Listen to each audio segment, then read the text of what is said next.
This is the Three Skeevers podcast. All right, episode 40 of the Three Skeevers podcast with Grim from Grimsforge Gaming and myself, Icy with Icyfire Gaming. How you doing, Grim? Good. How are you? Pretty good. We have a last-minute guest showing on the show today due to some conflicts we've had, but welcome, Sedare. Is that how's that? Was that pretty good? That was good. That was good. Yeah. Also known as Sedare, if people can't pronounce it right. So I think you were just telling me the history to your name. If you want to just start there and then just talk about your YouTube channel for a bit. Yeah. Sedare or Sedare came from when I started playing Shadowbane in 2003. Been playing MMOs for a long time. And I started a guild, the Parliament of Rooks, which I have another story for that too. And so I don't know, when I came with this character, I had taken a little Latin in college, and it's Sedare, and then Elias was the Greek name, and it was just meant calm storm. So I had a little bit of RP element to the character. It was an Irakai, I want to say scout, unarmed. I don't know if you're familiar with Shadowbane at all, but that got me into PvP. That's all that game was PvP. Oh, is that a like Lord of the Rings type of game? It was I mean, they advertised it as a Game of Thrones type of game. In terms of that's what it was. Is you had guilds, you had nations, and you went to conquer other guilds and nations because you had a city that you built. Everything was take Cyrodiil, but have every keep be your own controlled city that you built, maintained, and got merchants for, and actually were invested in. So you didn't want to just log off for a few days. Oh, okay. Is that? Yeah, I'm trying to think of that other game. It's maybe that is Crowfall. the one. Oh no, not Crowfall, but so Oh, so okay. was this like an MMO as well that you could play with other people? Yeah, Shadowbane was. So it came out in 2003. So the developers of Crowfall, like a few of them, actually made that game as well. So you might see Oh, okay. similarity. If anyone's familiar with Crowfall, that you'll see similarities in that with the trees and um, bane stones and all that good stuff to be able to siege. But yeah, so anyway, Okay. long story short, this is basically a RP element to the character because they had an active forums where you could do backstories and stuff like that, and it was there was a storm inside him, but he was calm on the outside, but if you pissed him off, then you got to feel it. Nice. Okay, cool.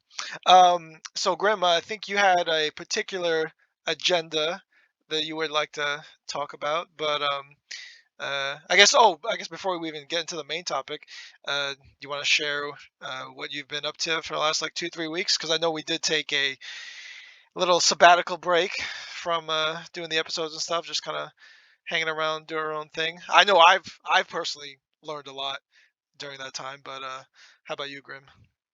I've just been working mostly. I haven't hardly logged in at all, so I've had a lot of people mention that to me. Haven't seen you around, so I logged in and worked on Artemis a little bit. Got some battleground footage for her, which is a bow warden. I had lost the footage; it was corrupt when I made her before, so I got to the part where I had the build video, but all the BG footage was corrupt, and so I had to get some more battleground footage. So I've got that battleground footage just on a low B, but at least people can see what the play style looks like, how it plays, what it looks like, and it's fun. But I don't know. I've just been focused on work right now, and part of the topic today will be about why that is. But before we get into all that, what have you been doing, Icy? Well, I feel like I've grown intellectually as a support player because I think with all the support content that I like to make, I, you know, I don't even think I'm the best, far from it. I just think I'm just a guy who plays support because I can't play damage dealers. Like it's very uninterested. I have no interest in doing damage. If an ability has damage, I don't care for it. I take it off my bar. That's not something I like to do. And, that's how I see myself. But over the last like 2-3 weeks, I've kind of actually started just checking out other people's channels to see how they do things, how they run things. And it's given me some perspective on abilities that I never thought I would use or never even wanted to use because I thought they were just trash or they didn't have enough potential to add to my kit. So seeing some people implement those things and then gave me just give me some insight where, all right, you know what, this actually makes sense for, yeah, I could run my setup in BGs, but if I'm doing, say, small scale or like 2VXing in Cyrodiil or Imperial City, I could use this. Or if I'm doing, something else, I could adapt to the situation based on the fight that I'm actually running. And so that's kind of been a nice little humbling experience, I think. And then equally, I think a couple of videos ago we had a we had that whole kerfuffle with the in the comment section about what is a what constitutes a support or like a support in PvP. And so I did provide my evidence for all that type of stuff where, yeah, you can still be a support and not have actually support sets. But then I came to the conclusion that, yeah, I'm effective. We'll say like I'm effective, period. But how much more effective would I be if I had a set that was also adding to that capability in terms of, we'll say our cases, right? Yep, it's a heavy armor set that I wear on my body, no problem. But what's the team bonus? It provides 44 ultimate for everybody near me. Okay, great. That makes me more effective as a support. What about a monster set? We'll just say Earthgore. Everybody loves running that. That's another great supportive set. That's a burst heal if anybody gets below 50%. And then we'll throw a light armor set.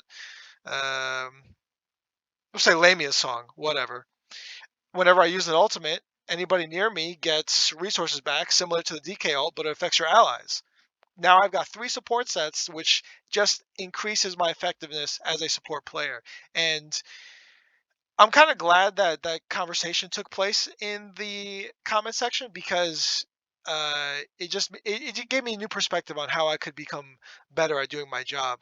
And yeah, so that's kind of what the last 2-3 weeks have been for me. Really eye opening. So Yeah. Well, that conversation. So, um, Icy and I had talked about that after the guy had posted those comments. And the thing about it is, you can play this game a bunch of different ways and find enjoyment and be effective. And Icy was doing that. He was running the sets that he wanted to run and being effective.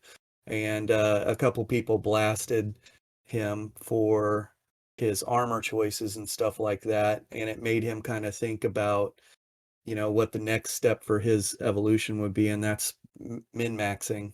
You know, I'm already effective and I'm wearing gear sets that could be viewed as selfish or not providing anything for the team, and I'm already effective as a support, as a healer, right? I can keep my team up and I can stay alive, but what's that little bit extra? And that's the armor doing something for you, giving your party um, resources or giving your party ultimate or providing additional heals. And so that's kind of a interesting journey or whatever, but I don't know. Icy took that guy's comments differently, took them constructive, made him kind of think about it. And when I look at comments like that, I'm just like, you know what, Icy, play the way you want. Don't listen to that idiot. Like, and yeah, to he's your an point, elitist jerk that is trying to ruin your, you play the way you want. And if you want to play that way, like you come to that realization that, you know what, let's explore this. Let's look at it. I'm effective right now, but I could be that much more effective if I start putting on sets that will do free healing or free something for me. So let's do it. So, Well, I mean, if you're able to be in a group and you're able to stay within the range of that those sets require you to be in, then what Icy said with those 3 examples is awesome, and it's absolutely true. But Graham, I identify with you because you must have been a Nightblade that used Mark at one point, because we play how we want, and no one should tell. You take it constructively, fine. But when someone just says you're bad because you use X ability or you do whatever, then yeah, they can go pound sand. yeah, they're the meta humper, right? They're the person that they're probably ineffective in anything other than the meta gear. Honestly, there's somebody that could not put on the gear that Icy was running and do what he was doing, you know. and so they'll bash it. And so that was kind of my message and my thought process to it all. I run into a lot of people that are beginner PvPers and they don't necessarily want to be meta. And so we talk about, hey, that's a hard road to take, but here's what it looks like. You know, you need to figure out your play style, and it's going to be difficult, but it can be done. You know, now as you get to higher MMR, and we just saw this, when you get to high MMR, you have to run meta. Everyone's running meta at high MMR, and if you're not running meta at high MMR, you are at a severe disadvantage, and especially with the state of the game. But But so I thought TTK was an issue. I mean, we couldn't kill any of those four oh on right, TTK, right? yeah, we literally were getting killed before the game registered that we were getting killed. You know, and Yeah, we have a designated healer with us. You know, we yeah. have somebody throwing out mega heals, and we're all capable players on our own. Like, we can recover and bounce back if somebody bursts on us, but not when it just one shot you. It's 30K, 35K, 40K health in one shot before the game even registers it. And so that's kind of one of the topics. But before we get into that topic real quick, because it makes my blood boil, tell us about your YouTube channel. I like how you've got a mixture of tech. You've got a mixture of tech and ESO and MMO. Tell us what you're doing on your channel. Yeah, sure. So I started in the middle of nowhere in 2015. I got inspired. I come to the realization I don't fit in the corporate structure, so I need to find a way to make me happy. And I love tech. I've been into tech since I was a kid. When my dad first walked home with an Apple II when I was 6, so he ended up going from the guy that introduced me to technology to me being the one telling him how to fix things. And so my channel started off tech, and I haven't been very consistent. And then in 2020, I made a conscious decision to become consistent, and then the pandemic hit, but I was still able to go through it.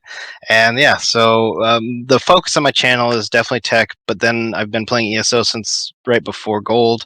And one of my guildmates said you should start streaming. So that was short lived just because I didn't want to deal with the stress of harassment. But I said I can make clip videos and have fun doing that, and some build videos. I've only have one build, and it's my bomb build, but it's still actually applicable if you don't want to do the MA meta that everyone's doing. Um, but yeah, so I made the ESO, and so I called those are for the for me videos. Like, I have fun. They don't take as long as the tech stuff. I can apply a song, do some interesting cuts, and Gankenstein and Sawman and what was his name? I'm gonna butcher his name. Do Veris, Do whatever. They inspired me to kind of try and play with the editing style and the sound effects and stuff. So but yeah, that's the majority of what my channel is. It's most tech focused with a taste of ESO. Yeah. What do you think contributed to the inconsistency? Was it like the difficulty of putting the video together, scripting it or not scripting it, or why do you think you were having those issues with Uh, just trying to stay uh, consistent? Depression is a debilitating thing. That's basically what it was. Yeah, so just getting into that point of that mentality of, oh man, I can't do this. I'm not good enough. I don't have I'm not in that play. It's kind of putting the cart before the horse. We're like, I don't have those items to be able to make the content for. So how am I supposed to do this? And then also, just that nagging self-doubt, some of the depression. So again, it took a conscious shift, and I liken it to when I went into grad school, where in undergrad school I was not very I didn't contribute a lot. And so when I went to grad school and went to a completely new city and a new state and knew nobody, I said I'm going to contribute. So it took a conscious decision to change my mentality to be able to go, I'm going to contribute, I'm going to try and add to the conversation rather than just be a wallflower. And so with my YouTube channel, 2020 rolled around, and like, okay, I just built a new system. I've been hoarding my old 2013 build. I'm going to sell that for seed money, build a budget build, make content on that, sell that with like a little 10% profit markup, so not a lot. Go build another system and keep doing that. And that's basically what I did. And that's what I've been trying to do this year, even though the great GPU shortage has existed. Yeah. And you said the name of your channel, right? Yeah, the middle of nowhere, or middle of nowhere, rather. YouTube.com/middle of nowhere. Right. What type of problems were you running into when you were streaming? You said that there was like harassment, or what was the like just trolls? Yeah, straight up trolls, stream snipers to the point of where you could not move 5 feet and they'd be there. I put on 5 and 10 minute delays, which sucked for interaction, especially when I'm using my phone to monitor chat because I don't have a dual monitor setup. Because I work from home too, so half my desk is my stuff and then the other half is work stuff. Um, but yeah, so it was mostly harassment, and it just the stress of it, like of that dealing with that kind of crap, rather than people asking honest questions and wanting to learn, and that toxicity, and it's like, no, it's just not worth it. Yeah. Yeah, you need a different type of skin for that too. I was jumping onto Sawman UK, and Sawman had at one point someone like toxic saying some stupid stuff, and he has no problem telling them to F off, like Oh yeah. No, yeah, and that I don't have a problem doing that either. It's just that when they come in, the same person or persons, and so they gang up on you day in and day out, especially when yeah, you already have a small audience to begin with. And so when 5 out of maybe the 10, 15 people watching are the same clowns day in and day out, yeah, I play ESO to try and de-stress. Doesn't always work that way, but adding a stressor of streaming, especially when they're racist, and it's, oh man, it got bad. So yeah, I'm not gonna name names or nothing, but yeah, it got bad. you totally should. We should just put those people on blast. Oh, So, there. Well, the one dude has had 5 accounts banned. oh, well, see, and he keeps finding a way back, right? Right. Yeah, I think the final straw was he finally had a zone-wide meltdown.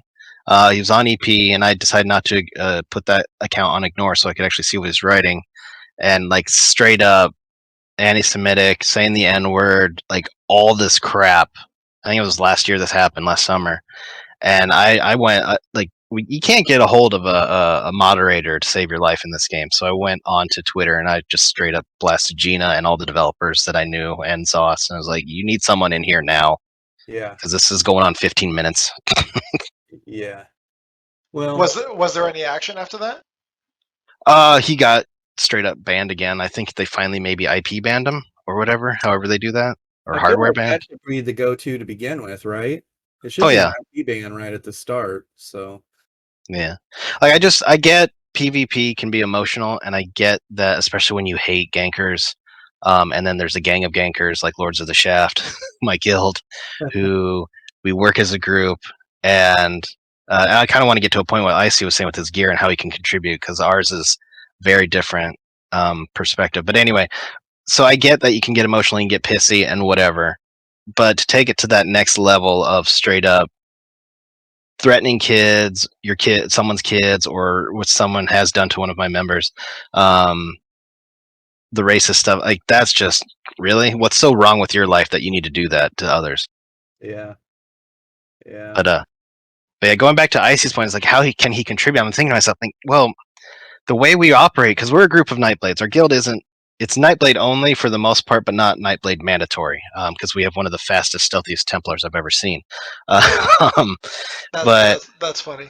yeah, so we're a group of Nightblades. We like the play style. So how we operate is we're max damage, obviously, and we want the burst, and whoever, someone might get the kill right away, or it might be contributions from others to help get the kill.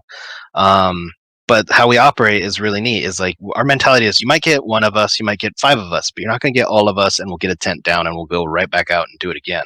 So our sets are they're individualized, right, to be able to max that damage. But how we come together is we're like a hydra. We can each head operate independently or as a whole and get whoever. And Crunch can probably attest to this with we in one of my latest videos where I likened us to a wolf pack chasing bison. We not harassed, we harangued. That's a better word for it.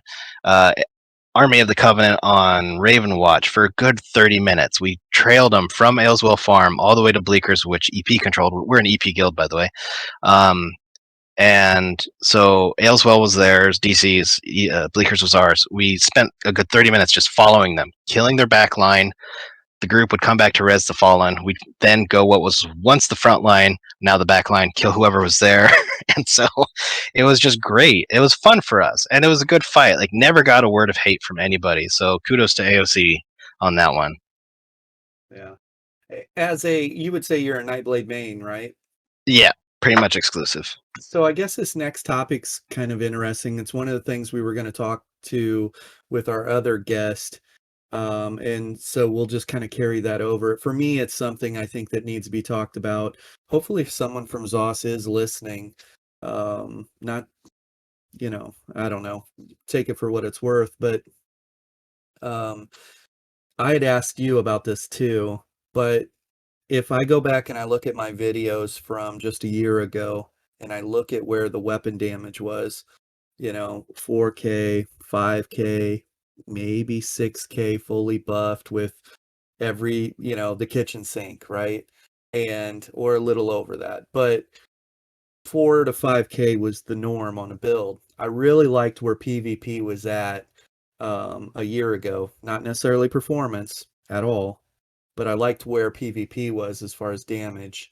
And I caught myself, I keep saying the power creep, and the power creep is going to ruin this game, okay? And you can see just that growth from last year to this year, but it's not even a power creep. There are people running around with 8 to 10K weapon damage builds right now, and it's only going to get worse next patch. All right. And with the changes to medium armor, I've got a build, and it's not like a build where I'm sacrificing anything, but I have 9K spell damage. Wow. What I class? have sorcerer. Yeah. Okay, of course. Yeah, exactly. Just what we need, right? 9K spell damage sorcerers. And I have an even more broken 13,000 spell damage, and that one is me pushing the envelope, but a 13,000 spell damage build. And so it is no longer a power creep, it's now a power spike. Now, is And that on your own, or with someone like Icy coming in with supplemental sets to help you even get more? on my own. That's on Jesus. my Okay. own. And that's what's scary about it.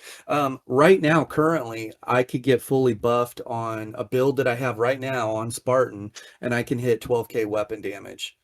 With the kitchen sink, all the extra buffs, I can hit 12 to 13K weapon damage, sorry, right now. And Nice. so, I'll hit 7,300 by myself with no continuous and no whatever. But with everything, it's a lot. And I feel like the power creep is, we just witnessed this in this last battleground, that you're literally dead before the game even registers. And Yeah, it doesn't. we call it stealing your sink, because when you kill someone so fast, they slide on the ground. Yeah, So, yeah. They scoot around. yeah. Yeah. And so that's concerning to me, because I coach a lot of people in PvP. How do you coach that? I'm not trying to coach the ability for people to do that to other people. Like, that's a given. But how do I coach being able to turn the fight and recover from that? There is no recover. They just straight one shot you. And it promotes a meta of first to the punch wins. That's not riveting gameplay. That's not riveting PvP. That's not exciting PvP. First to the punch wins.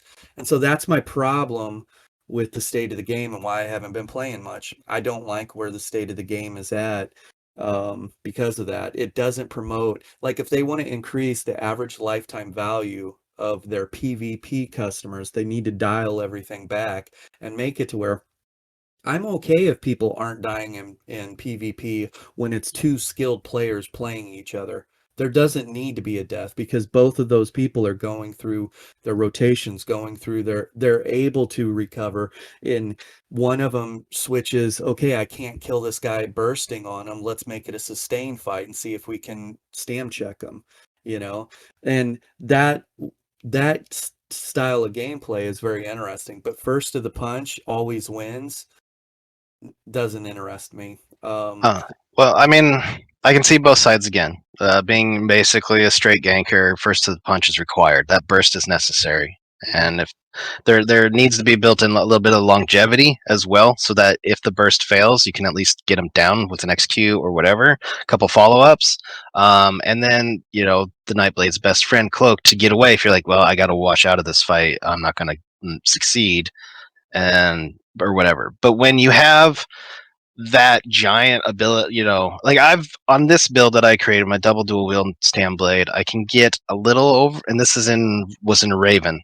I can get a little over 8K with everything, the kitchen sink. So all the scrolls, continuous attack, rally, and then vampire buff. Oh, and the VAT bonus, the 2H VAT, which seems to be the necessary weapon if you're stand build, just to edge it out a little bit more. Because I don't see hardly anyone without it anymore. But I can't. I've never been able to approach 13K weapon. I'm struggling on my mag blade, even with if I put in rattle cage, so I have it all the time, to get 4,500. So the disparity is there. But when you have, but I can see what you're saying. So if you have TTK, which has been the big focus for U31 changes, you have these people that apparently they die too quick. Fine. Well, that's the focus of the gank. So you take the gank away, then you better give Nightblades better tools, because our class tools suck for the most part. Fear can be overcome. There's no additional effect with fear. It should either be a snare or they get like a 500 damage penalty, like straight up spell weapon damage is reduced by X amount. Something, because they're recovering from fear. I don't know. Whatever. Make it up. I mean, you can make it meta or part of the story for all I care.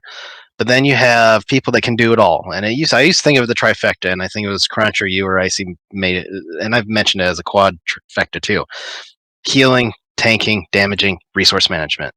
So like the fact that people can do all four things and not a problem, it blows my mind. And then and Zoss is complaining about TTK. It's like, it's not TTK. It's the fact that you have a completely imbalanced game. And the only the only playstyle that's actually balanced to the way it's supposed to be is a ganker. And I'm going to tell you why. Because if you don't get the burst, you're screwed. The sustain isn't always there. And some other gankers are like, that's not true, whatever. I'm like, well, okay, well, what are you doing then? Fine. Or who are you? Because I'm not going to name names, but we have a list. We know people. This is a completely other topic. So, but you didn't give me anything to talk about, so I'm just going to go off. It is the topic though. So right. We know they're illegitimate players. But yeah, you could. We're fine with right. that. But I know exactly where you're going with this, and I definitely think it's part of it. It feeds into it. Yeah, there are illegitimate players out there that do whatever they can do. We have theories that people have when we played Ravenwatch main, and I kind of believe it now after going to Blackreach, that they would turn CP on somehow in Ravenwatch. And I'm like looking at that same player now in Blackreach. I'm like, you're acting exactly the same. Holy cow! Only now I can catch up to you and blap you just as well. I know people are using modded controllers so that their macros or whatever the scripts are go off and they basically hit one button. Like, okay, good for you. That's winning. And then, but you get to crap talk me. Okay. So, but just taking that out, because I like to wrap my I love theory crafting. I like to wrap my brain. How the hell are they doing that? I'm going to give them the benefit of the doubt that they're legit. How do they do that? And I can't figure it out. I just can't. Like, what sets are they using? Yeah, no. Icy and I had this conversation before. I have cap resistances on some of my builds, right? I know the amount of damage that I take when I'm on a cap resistance build, right? And I also know that, like I said, I have on Spartan 7,300 weapon damage, and I hit people with an onslaught, and so for the next 5 seconds, I'm bypassing their resistances. And when I hit someone with an onslaught and then start in with my jabs and they take 0 damage, like through that entire burst, kind of makes you wonder. Oh yeah, so many people that we run into where you get them to X health and they just literally stop taking damage. And it's not the 30% vampire passive. It's not pariah. It's not anything. It's when their health bar just stops, and then they might heal themselves afterwards. So then you're just okay. Well, this fight's not going my way. I'll duck out. Yeah. So there's something fishy. I told this to Icy before. This is it looks like it's coming from a somebody that, like the these people, whoever these people that we're talking about, they'll say, "Oh, listen to him crying because he can't kill someone." You Yeah, know, we're tinfoil hatters. That's what we end up being. tinfoil hatters. It's not that. It's I know what cap resistances feels like. I have cap resistances on this character right now, and I still take damage. I have to recover. I need to use line of sight. And some of these people are standing open field with 5 people on them and healing through it all, and then dropping a Dawnbreaker and an execute and killing 5 people, And Yep. so it's just kind of like, come on. It's a I don't know what's going on there either, but and like you said, the trifecta, you shouldn't be able to have it all. Yeah, But you anyway, give it up. yeah, that's really frustrating. And I know that for players, there's seasons in their life, like where they're at, and I'm kind of past my sweaty seasons. I like training people. I like just having fun with the game. I don't want to get too sweaty in the game. It frustrates me. It compounds my frustration with the game not working properly, being able to break free and bar swap and all that, and abilities not working. And so every time I get sweaty and then one of those things happens, I ask myself, why am I even here? But Right. Well, it's like you ask yourself, like, who are the developers listening to? Like, where can I participate? Because I try, and then no one, I feel like we're unlistened to, and then they come out with no CP, no proc. Like, who called for that? right. Thanks. Yeah. Well, I know that ruined a lot of, like Dr. Gankenstein was really upset about that, because that was his primary hunting ground. And why do we always have to have an abrupt right turn and an abrupt left turn? And the game's always in this constant, at least for the Right. last year or whatever, it's been in this constant. It's really hard to turn out builds because they become irrelevant with the very next patch. And that's where I'm at. I'm like, why should I even release a build? I've Right. got that 7,300 weapon damage build. Some people might say, "Hey, that's fun. What are you running?" I'm like, I don't even care to show you right now because it'll change, in a month. So, but Yeah. I mean, anytime someone asks me with my stand blade right now, what am I running, I'll tell them I don't care. But like, the weird thing is, just going back to how things change, is when ZOS tries to amend something or tweak or fix, they've never had a soft touch. And I can't think of the proper example, but it was like they always go, "No, we're going to dial it down from 11 to 1 rather than going to 5 to see yeah. how that works." Well, It's there's like, that, and then there's let's modify 2 fields at the same time. So let's lower the amount of damage that players, PvP damage, but let's also raise or let's lower healing in PvP. Let's do both of those simultaneously. And it's really hard to gauge the effectiveness of the change that's being implemented when you have 2 separate things. Like, okay, so player damage is going to be what now? Just stay with that and let's see where we're at with that. Don't on the other side of the board, now let's affect healing too. And that's kind of another thing too. Icy brought this up. We were talking about it. And I'm like, so we're going to damage is in an all-time high in the game. Anyone that says different, I don't know if they're playing this game, but damage is in an all-time high right now. And what we're going to do is we're going to lower the amount of heals in PvP. right. Well, they're also going to up mitigation. Thankfully, it's only 9% instead of 20. Yeah. But then you add, now you get flares, and then that's a passive. Yeah, sure, it takes up a slot, but whatever. And I think the Sigic ulti, I don't know if that shares the same major whatever. Let me look real quick because I'm logged in still. Oh yeah, the Sigic Order debilitation. No, that is a unique 30% Yeah. when you're channeling a Sigic Order ability. Oh, I just meant the minor protection. Minor So protection. 5%. Yeah. So what is flare giving? Gonna give 10%. 10%. Major protection. Yeah, 10%. All right. So there you go. So you just stack those two together on the same And bar. Ironclad they snuck Ironclad into the CP tree, so you can get from direct damage attacks 10% mitigation. And then whatever class you are, or just because the armor. I don't know if shuffle requires 5 pieces anymore, but then you can give yourself major evasion, and you can take no damage from AOE's, no single target damage, and then even the AOE's will be mitigated further.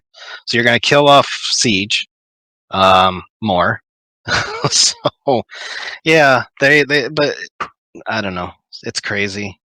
So my thing is, how do you think that we have to do all that just to kind of take the edge off of where damage is at right now, right? I think damage had the sweet spot when your peak was around 6,000, and maybe the procs did a bit more damage. But from a Magblade perspective, Calurians was my go-to. I needed that to get that burst because Magblades don't have any real other burst, and I hate using Elemental Weapon because the animation on it's trash, and I don't cancel very well.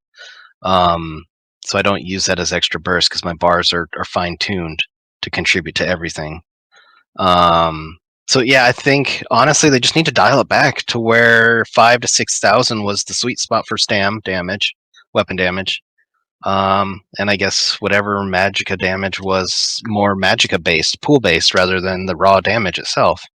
And also be clear about those sets that say this gives you 600 to your whatever type of damage. So like Warmaiden, for instance, a Magicka Nightblade, every single ability is Magicka damage, so it makes sense to use Warmaiden because it's 600. It's amazing. Right. But you don't know, other than looking at your tooltips, you don't get that raw, oh, my spell damage is 3,000 and X now, as opposed to, having Julianos or whatever, which does affect spell damage, the raw spell damage.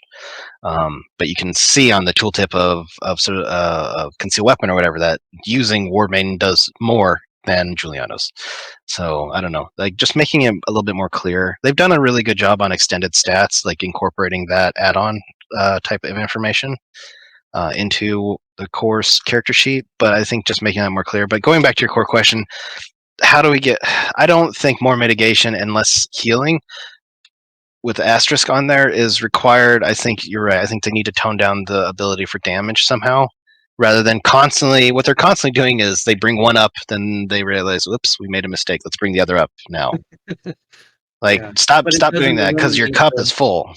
Yeah, exactly. It doesn't eliminate the one shot. Like people can just chain ability. It's still first to the punch. Yeah.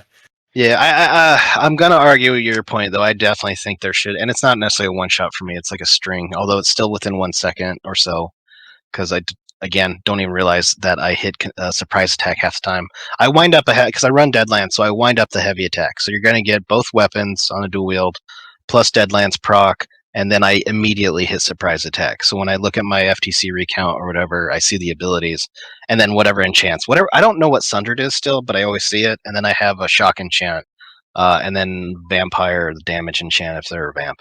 So Yeah. I see that string. So there's a lot of passive damage that can happen Yeah. So to lend to that one shot. my I still think that Nightblade should be able to one shot, or it's not technically like you were saying one shot, but you should be able to line up a burst rotation and dispatch 30k health people. So I'm not advocating for that. I think that Okay. because that's the strength of the class. So set Nightblades to the side and look at all the other classes that not it's not that the classes don't have access to stealth, because every class has access to stealth, but when you can pick up any other class and they can do that too, it's still first to the punch for them as Yeah. well. Yep. You know, Because that's when there's the problem. There's no counterplay. There's no counterplay for PvP. Whoever gets their rotation off first, that's the one that wins, and the next person's respawning. oh yeah. Because I've encountered some two. They were a duo, really good Templar gankers. They started going into stealth for whatever reason. They'd open up with javelin, followed up I think with a charge, and then just finish you off. So shout out to Kryptonite Kent and his buddy, because they would ruin my day a lot. I think they've just come back, and I've they're actually in my latest video. I got one of them. Oh, But there we go. yeah. So yeah, no, I get you. First to the punch type thing, setting Nightblades aside, and that's the problem too. Like just or a problem. There's so many problems. Is a lot of classes have so many good tools. You take Warden for example. They have the self major expedition. They have the self major brutality sorcery. They have a free get stat back cleanse. And whereas Nightblades get siphon attacks, and that does hardly anything and costs. And then you get Sorks, set it and forget it, Hurricane. You get their self buff that also I think can still heal. Correct me on anything because I haven't played my other classes in a while, other than my DK. And so you get all these nifty side abilities, and then you look at the Nightblade's side tools, especially the Siphon Line. They're like, oh, we should add a heal, but you're gonna kill yourself in order to heal someone else because that makes sense. Or let's take away the major expedition. You're supposed to be siphoning off the other person when you cripple grasp him, and also make that travel 1 mile an hour so that you can see it, not hit the And person. dodge it. Yeah. Yeah. Yeah. So And not until recently that ability was pulling me out of stealth. And when I'd use that ability on somebody, every time it would tick, it would pull me out of stealth. that's So crazy. they Yeah. just recently fixed that, not too long ago. But Yeah, I mean it's a great ability when you're chasing someone on a mount. I love crippling grasp for that regards. I think for Nightblade you have to be a whatever the one sadist. Like you enjoy inflicting damage on others.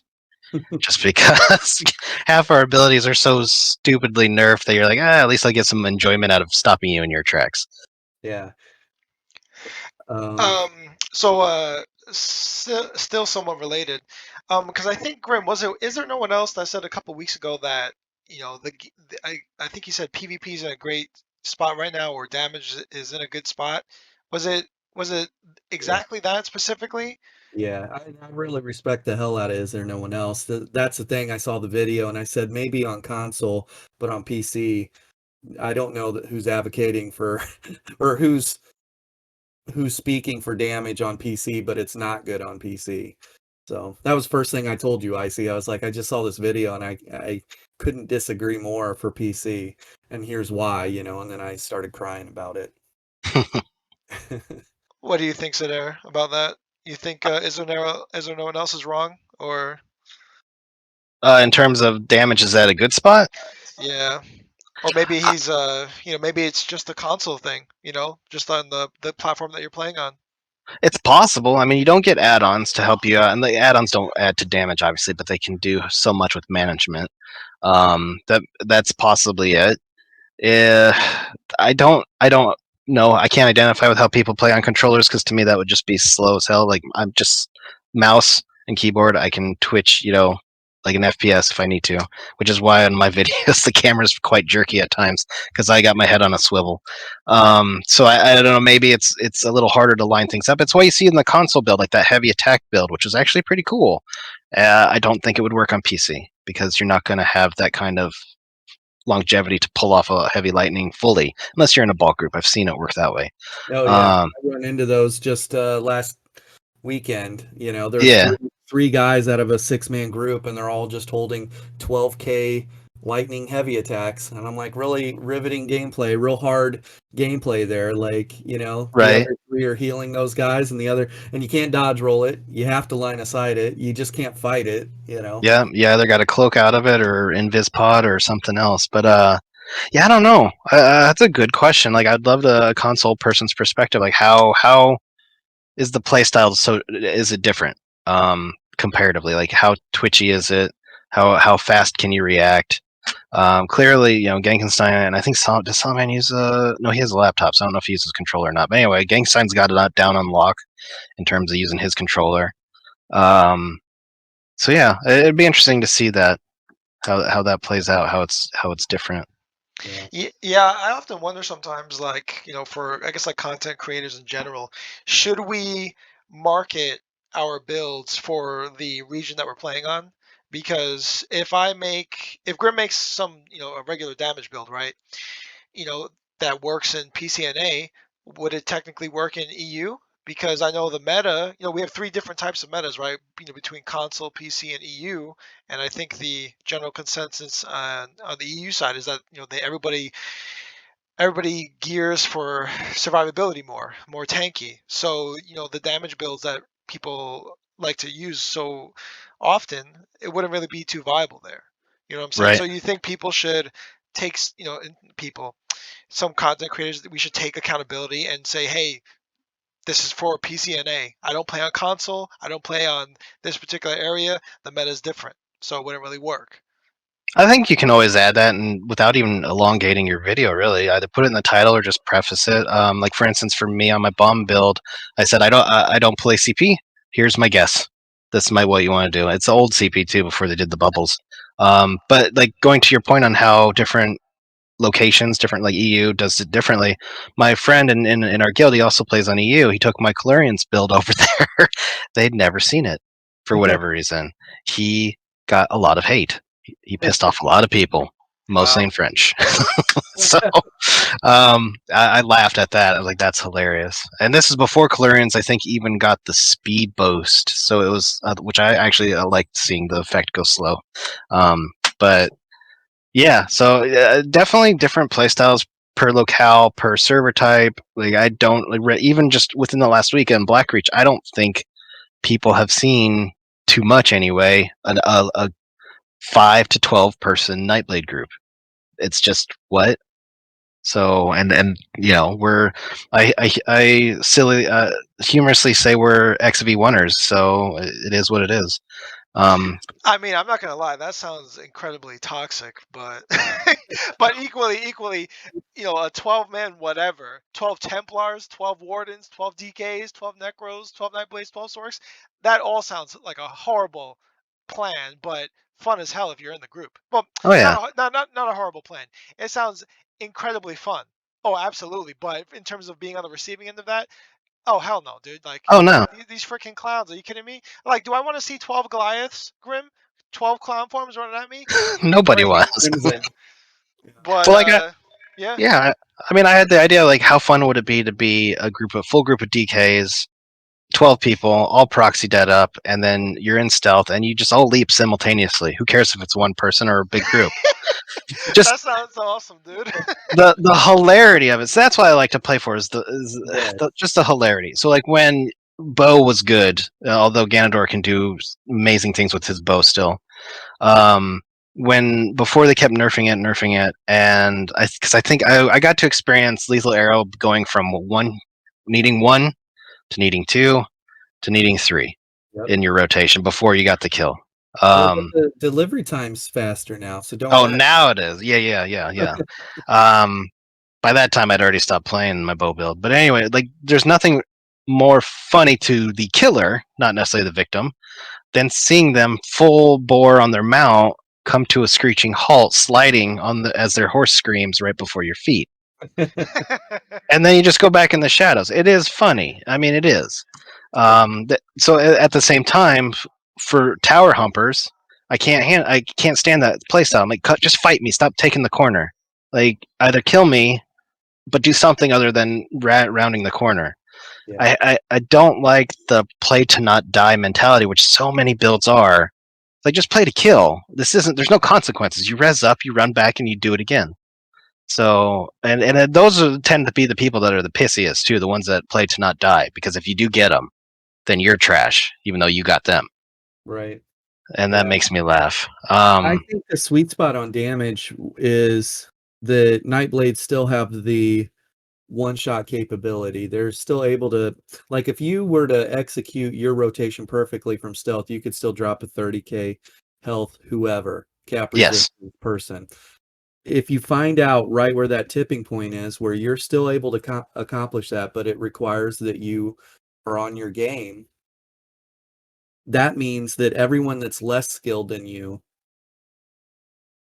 will not execute that one shot, right? They will actually, there'll be a little amount of health and a little counter play allowed, right? They need to be on your level. That other Nightblades, these other Nightblades need to be on your level to pull that off. And in that moment, if you're on the receiving end and you actually get dropped with 30k health, cap resistance, you're like, that was nice. Oh yeah. Well, That was and I don't know if I can drop someone with cap resist, but I've done because I again have FTC as an add-on, so I can see the recap. I have hit someone for 29.9k in that 1 second span, and that made me laugh. Yeah. But at the same time, there was a Templar who is a salty person. I would get them down to near death. They'd recover from the initial stun, and then just full heal, and then use their 75 ultimate to blat me because I run all divines. I don't care. I don't build for survivability. I build to get in and get out, which is hilarious considering I'm melee, and so survivability on a stand blade, since you don't have that Magicka pool to constantly cloak, is degraded even more. But the damage is so much there that your percent chance of getting the kill versus my mag blade is higher, if that makes sense. Yeah. Because when I switch back to my mag blade, it hits like a wet noodle comparatively. It's terrible. Mhm. And so, but yeah, I don't know if I could hit someone full resists, but it definitely does damage. And then PvP is a learning curve no matter what. You find out who can you kill with ease, who can you kill with a little bit of effort, and who do you just stay the hell away from, unless you want to taunt them by just stunning and blapping them and walk away. And that's the best thing about everyone being able to stealth, because everyone can do it. You can hit an invis pot, you can be a vampire and cloak or whatever, or stage 4 sprint away to cloak. If you want to just be that harasser, hit the back lines, etc. Just honestly, this just goes back to every turd who says, "Why are you playing this way, that, or using that ability?" Play how you want to play. Do what makes you happy in this game, and just give non sequitur responses back when people slam you for it. Yeah. Yeah. Well, that was one of the things. What else did we have today? I see we wanted to talk about the power spike or power creep. What about, and we talked a little bit about the no CP changes. I'm kind of okay with the no CP changes, because I feel like that's them kind of dialing it back. And that gives me a place to train new PvPers in, I'll tell them, The no CP changes, you mean adding like no proc to no CP? yeah, no proc, and not having the champion point tree too dials things back, right? You get access to a lot of extra weapon damage and mitigations and recoveries and things like that through the CP tree. You can basically have it all, like we were talking earlier, through CP. Yeah. Yeah, so not having that and not having proc sets, specifically the proc sets that are either doing free damage or free healing for you. And in that moment, these people are having to learn how to PvP for real, I how think to that's play. coming from that lens. That's a good point of view. Coming from, if you actually just don't want to deal with the CP crap, or if you just don't have enough, because honestly, I don't. My advice to any PvPer or would be PvPer who has only 160 to 500 CP, don't play in CP. You will get murdered so badly unless you run group. Like go get your training wheels. Do always do the random dungeon with the XP scroll or something to keep getting more and more CP. Come back a little bit later, but do no CP. I think there should be a no CP with proc, because we paid for these sets either through subscription, DLC purchases separately, the collectors or non-collectors edition expansion packs, whatever. There needs to be a no CP with proc server. Period. End of story. Yeah, I agree with that. I agree. Do you think BGs are sufficient then to get No, your fix? no, it's a different animal. It's closed spaces. It's more closed spaces, closer to what Imperial City would be like, except without mobs. And it's limited people. So even if you run solo random, which I do, yeah, it's a lot more objective. So I've been teaching myself, because when I first started BGs heavily on my stand blade in the last month or so, I went to just test out the set. It's a good place to test out sets, I think. Just understand that it's a little different as well. Then it's a different animal rather than Cyrodiil. But I had just lost my train of thought. Crap. Anyway, it's different because you have less people to kill. You have constant people that are always going to be in there for the duration of the thing, and then you have the objectives. So that's the third thing. What I was teaching myself is to play the objective rather than to just always go out and try and blap someone. What? Yeah, What's that? I know. As a Nightblade, that's actually incredibly difficult to try and change Yeah. that switch. Like I said, earlier about even the channel is conscious decisions. You change the way you think, and then that will help change the way you do. So, like for instance, I love relics, especially with Wild Hunt Ring on a Nightblade. It's hilarious. And channel acceleration. Get the relic, channel acceleration, run, run, run, run, run. Just go turn it in. And so yeah, I think BGs serve a purpose. It's smaller scale, less at risk in terms of keeps and stuff to take. So that will get that itch for people. I have no qualms against people who do BGs. If you're running solo, do not do the organized one. Go to that solo random because you'll run into 4-man that are so fine tuned it's ridiculous, like we ran into today. Mhm. So yeah, Yeah. When I'm working with people for PvP training, I know it takes longer, but I always tell them, hey, make sure that you're actually clicking the solo queue. Because I know that your time is important and you might sit in queue for 40 minutes, 50 minutes or whatever just to get that solo queue pop.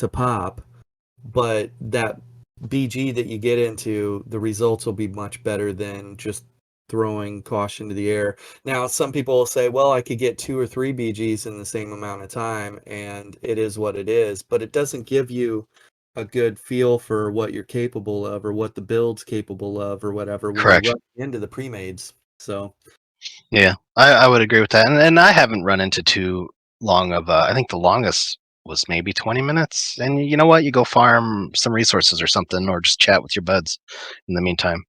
yeah, Um, but like you said, yeah, if time's precious and you're got to get to work or whatever else in real life, then yeah, that makes sense. And then if all you're needing to do is complete 5 and not win, then sure, go lose gloriously. yeah. Icy's competing in high MMR right now and in battlegrounds and stuff, and when I join them it's just not fun for me anymore. I don't enjoy where the game's at, like damage wise, and the really sweaty teams, the real organized stuff. And it's weird how, I guess it has to do with where you're at in seasons of your life, right? And when I first started PvPing, I was super hungry for that. I wanted that competition, I wanted that challenge. And then I hung out there a lot playing in high MMR, the matchmaker rating. And, I was one of those solo guys that was running around, seek and destroy, trying to see how many kills I could get. And you can see that in my teaser videos. Like I still do that on lobbies and stuff, and it's just because I did it for a while. But I'm totally at this spot where I just don't care for sweat anymore. I don't care for it. That makes And sense. I just want to have fun with the game. And Oh yeah, that's why. Yeah, I mean, and that's why when yeah, sure, 12 Night Blade sounds toxic on paper, but we're all squish blades, so if you get the right combo, we're out. But we make the game fun as we can. So for a whole 30-day campaign in Ravenwatch, Glade Mist became Fort Shaft for the month, and we would take it nightly and had great fights with AOC and Bashu and a whole bunch of other DC. And then when they came really heavy with people we knew we couldn't handle, we wouldn't duck out. We would just hide and retake it afterwards. yeah, So I like was Dev, watching your bombing video earlier, and I like how a lot of your best bombs were after they took the keep, and they're repairing the doors, and then you just walk up and bomb the hell out of them, and then kind of walk off. yeah, I have not been able to bomb well in ages. I'm not going to take the 100% credit, but I feel like I've trained AD and DC too well as a bomber. They don't clump. They just don't clump. EP, complete clumpers. The other two factions, they don't clump. Yeah. Did you see the changes to Proxdet? Yeah, I'm not. I don't know if I'm a fan. I maybe I just don't understand it, and like it'll actually be more powerful in the end, based on the amount of people. So if there's a clumper group, sure, that might work, but I don't know. I just feel it was in a good spot, and it ramps based on the amount of people it hits. That's simple. Keep it that way. Yeah. What is it right now? What's the radius on Proxdet? Is it like 12 meters? I want to say between 8 and 10. 8 and 10? Yeah. So, I mean, if they're in that, and there's more than three, three's the tipping point, right? To where you'll now get more damage than you were previously, right? And Yeah, on the fourth, fifth, and sixth, it starts ramping up exponentially. So, I it might help with your bombs against larger groups. Who knows? that's true. I mean, yeah, if it ends up being like that, then definitely, especially if you can find a good clumps. And I think on Blackreach they tend to clump a little bit more. Maybe they just haven't been bombed as much. I've been hesitant to go to the mechanical acuity meta. I haven't done it yet.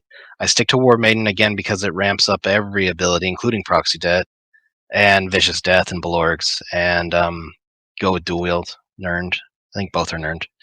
And just stick with it. And it still works. Like, even after U30, it still worked. I was very happy with that. I was like, hey, I don't have to change anything, so let me pin this comment here. Yeah, I've never done that before. I was in the mechanical acuity before it was cool. Right? You hipster. Everybody was like, "That's such a trash set, man. 20 seconds is too long of a cooldown." And I'm like, 20 seconds is perfect for me because if they're there after the first 5 seconds, I'm recycling my buffs anyways and getting ready to apply my CCs to go into the next burst window. So, Yep. the ebb And and you flow only can need be one. key. Right. You You should only need one, right?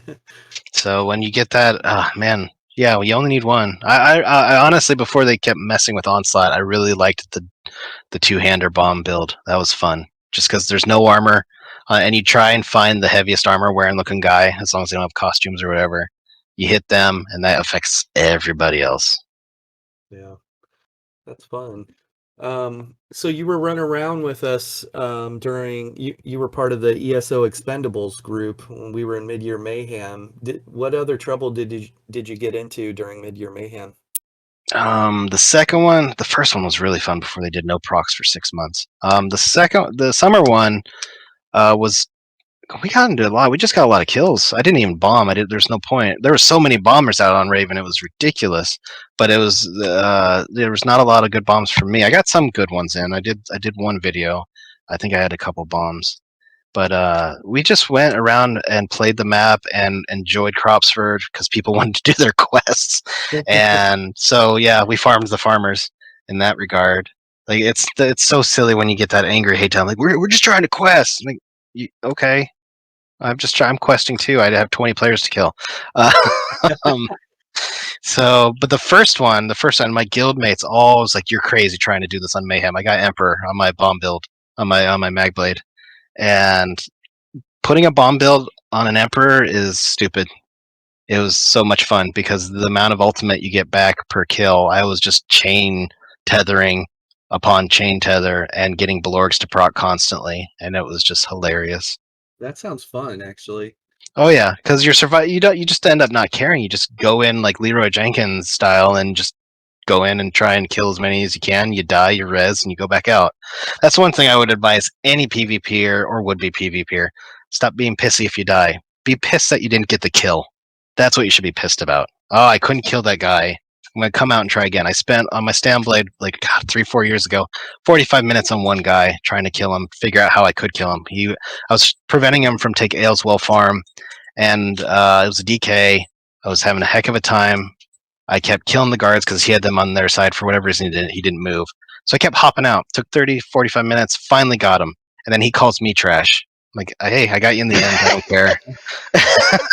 Oh, that's funny, dude. Yeah. It took you 45 minutes. You're such trash. Right? Like, hey, I kept at it at least. I just and again with the bow, it was a bow two-hander build. So whatever I could do at the time, it was probably before Balorgs had even come out. So I just kept slotting different skills, trying to figure it out. What would work? What might do it? Because DKs are pretty tight. You know, they're tough. Especially, I don't know if you have Stammer Magicka, but it doesn't matter. They have the skills to survive a lot more than a dingy Nightblade. And I went out and did it. And that's my advice to any PvPer is figure out what works. Figure out what works for you. How do you want to play? Do it. Have fun. And if someone gives you hate, who cares? Bag them. if they bag you first, go ahead and bag them. Don't bag first. That 40-minute fight is kind of funny because our buddy Zero Moss, I think his patience is about 5 minutes for like a one-on-one fight in some open area. After that, he'll just stop, okay, and then just like message you and be like, "Yo, this is going nowhere. Leave me alone." Okay, Oh, yeah. and like he's not gonna die, and obviously he's not gonna be able to kill you. It's a stalemate, and it's just like, bro, like leave me alone. This is going nowhere. And They're the not. guy Those aren't fun fights. yeah. So it's kind of funny though that That's why I hate the play to not die builds. So when Alessian was working before they nerfed it, a friend of mine in our guild, he's like, "Let's do a DK group." I'm like, here's what you need. So okay, I got the Malakath ring, became a vampire, Alessian. I forgot what other set I was using, and Grostar. I was fighting a Sork who I could not kill. I would get him really close. He would stun me with a streak, and then he would heal up, and then I would recover and heal up, and then it was 15 minutes. I was like, this is the dumbest thing ever. Just one of us needs to die, and I died. I didn't care. I got him the first time. He got me the second time. Yeah. So I guess the play it or not die builds, because I feel like in that scenario that you were just describing, like you guys are getting like to 10%, like 5%, like just about to kill him, but then you can't quite do it yet. And like to me, that doesn't really seem like a play to not die build. It sounds like both you guys have adequate damage High to kill skill each other, but it's just your high skill set is preventing you guys from doing that. And that's kind of what's Yeah, allowing I the can fight see to go that. on for so long. It's not necessarily like we're both tanks or anything. It's the stuns. Because that's all it would be. Like he would just get that streak off right at the right moment, right before I was hitting my lava whip or whatever, and I'd be stunned. He could go dark deal or whatever skill he was using to heal himself. And I was like, son of a gun, this is gonna start out, and then it's essentially a reset of the Yeah. fight. And that's what irritated me. But there are play to not die builds, and and of course in the Warden's Handbook they have must hump tree, rock, or any other item to get around wall. So like I've never met a Warden that hasn't humped a rock. Yeah, they're nature lovers, man. I guess, yeah. It's like I'm going to plant a tree here, and you can't hit me because of line of sight. Yeah. Hey, going back to Actually, I'll just throw in real quick. That would be actually kind of cool if there was if there was a class ability that could create a line of sight that you could utilize in a fight. I guess sort of like the Storm Atronach does that, but in terms of like an actual structure that would persist for a while. I think that would be kind of interesting, kind of cool yeah, mechanic to I mean, play around. yeah, as long as it doesn't completely break things. Like the little crates and keeps tend to something's up with those where when people use them and you can be right next to them behind the crate, something screws up line of sight there. I think those crates got to go. Because I think that's a game thing though. Something with the map, but yeah, that might be fun. Like Wardens plant a tree, like call it the ability plant a seed. That's all it does. It puts a Yeah, barrier. all I like see is after an outhouse falling from the sky and planting into the ground. Just a little outhouse right in the middle of nowhere. Yeah, like God. target a specific location, throw a seed, and after 3 seconds, it'll bloom into an actual structure that you can line of sight for 15 seconds or whatever. Yeah, but does nothing else. You don't get healed. You don't get damage mitigation. Just that's all it is. That Yeah, would no, help a lot of people. that seems fair. That seems legit. God. What would be the one? What do you guys view as in terms of PvP, not PvE, really, the weakest class, and how would you fix it? I'm going to give you a question. I say magic Nightblade. So, from a PvP perspective, Yeah. yeah, magic and Nightblade. I think because Nightblade as a whole doesn't bring anything to the group play, right? If they're stealthed, then that's just more pressure for the rest of the teammates that are not stealth. Like we're talking BG or we're talking open field. If Icy's on his Warden and I'm on my Templar and you're on your Nightblade and you're stealthed, we need you to perform your job really well. Like you're going to need to kill people Yep. because he and I are going to take that much more pressure.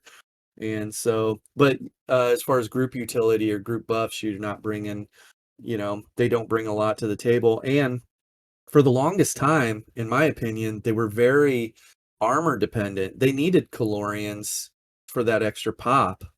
Still do on the Yeah, Magblade. Hell, yeah, on the but Stand Blade, it uses it better than my Magblade does because I can get the 6,500 damage a hell of a lot easier. yeah, exactly. And that's one of the weird things about scaling with the game too, currently, another pain point. But yeah, and like you want to wait for what, 4 or 5 light attacks so you can use your merciless or whatever. Like Yeah, and they should be that's dead been by glitching out. yeah. Yeah, and that's been glitching out lately. Yeah, do you get a false positive on it? Like you could use it? I get a false positive, or it just will not tick up. Yep, So they need to reduce it to 3, if anything. yep. or get rid of that altogether and maybe be, I don't know, something else. Allow some other condition. I don't know. It takes up a slot. Yeah, the more is it crit damage and healing is kind of nice. I'd rather it be penetration probably. Just straight up, here's extra penetration, Yeah. and then also on top of that, you get a little bit, just to reduce the damage. Maybe, I don't know, because it takes up a slot and it doesn't do a whole lot other than the assassin passives. Yeah. But yeah, I definitely agree with you on the mag blade. I like my mag blade in PvE. I've been able to do Maelstrom and Vatarashen on my own with Pale Order Ring pretty easily. The Deathless on Maelstrom still eludes me after all these years, but I'm almost there. It's something always screws up, but I whatever. think they need to revisit their ultimates because two of their class ultimates, obviously the one that you use for the bomb and then the other one that you use for the single target, is great. Both those ultimates are great, but then you have that middle tree, I think it is, Yep. that ult is very rarely used, either morph, right? It will not be used in PvP. I've used Veil of Blades more in PvE. I've never seen anyone use the other version that heals, because I've never seen any dedicated Nightblade healer. Just won't. Um, and Tether is awesome. I prefer Tether, although last night I started tinkering with Incap better, if you can time it better when you get that stun off the initial attack, yeah, you're going to connect hard, and then you get the 20% for 6 seconds. It's awesome. But Tether's better because it's AoE. You're going to hit them, although it bugs out if you stun someone and then do Tether immediately. Sometimes the damage never registers, and I don't know if it's a height thing because you jump up, and so it's a disc of damage rather than a globe. And while they're on their knees, it might actually miss. Or if it's something else with the game, because I've noticed that a lot too, where Tether just doesn't register any damage after the initial stun if you do it too quickly. But yeah, I agree with you. The class, the Shadow line, the Veil of Blades could use some tweaking.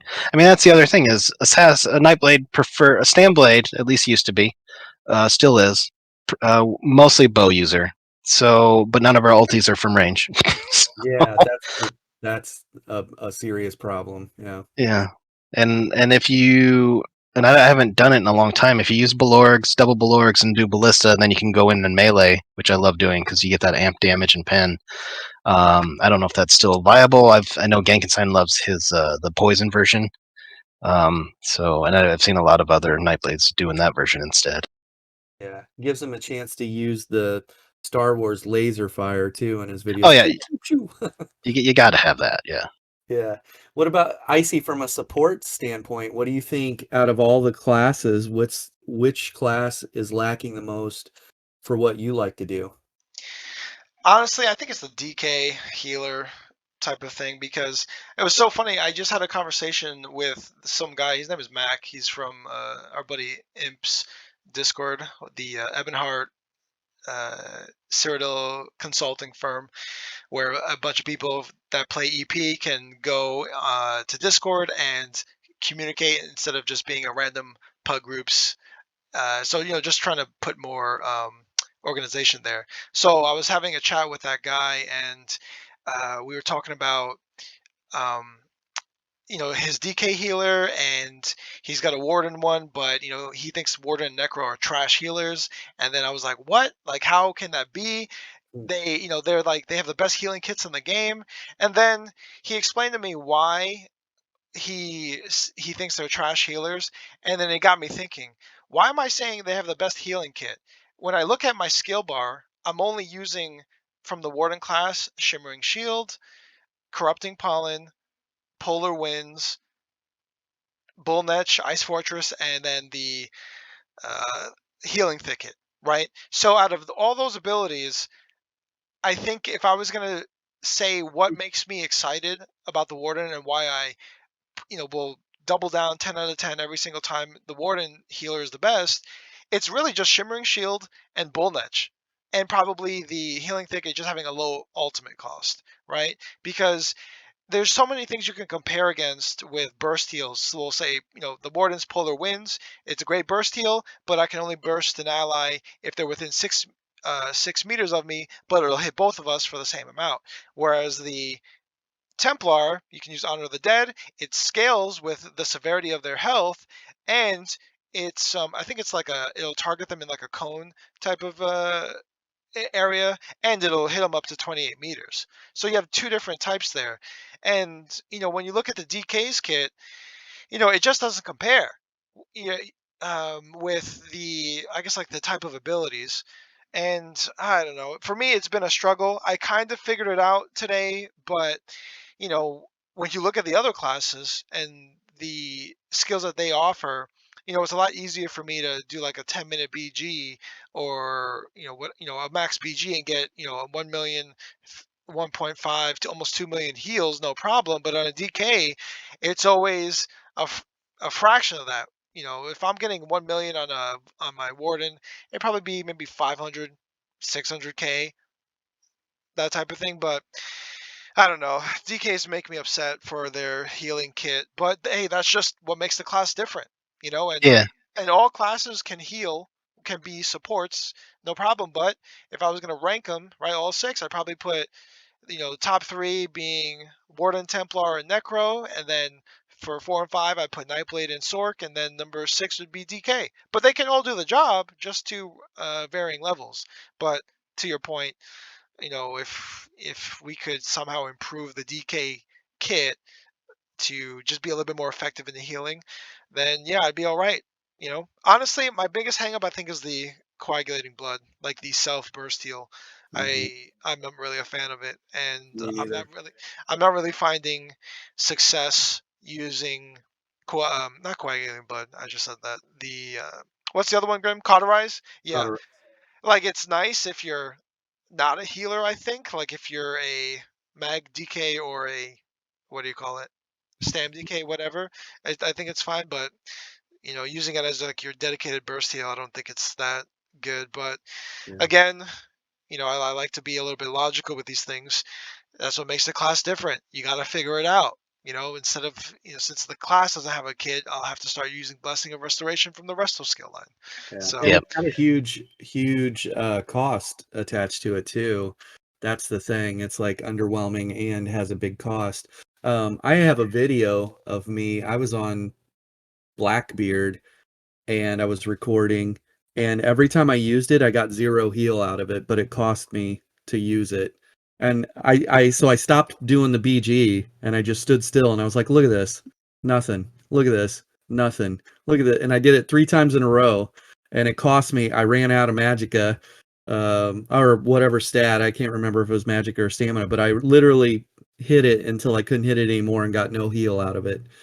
So that's ridiculous. yeah. Yeah, I think that goes back to Zos, however many years ago, going, every class should heal, so we're going to do certain things with abilities. Like, no, not every class needs to be a healer. Like, as a healer, the rest of the staff is there. At the time, I think I was trying to heal on a Sork even, and it wasn't very good. But I don't get that. Like, some of their decisions just blows my mind. Like, why? The classes don't need to do it all. They need to do things well. Certain things well. Sorks do shields and direct damage really well. Nightblades do burst really well. DKs do sustain.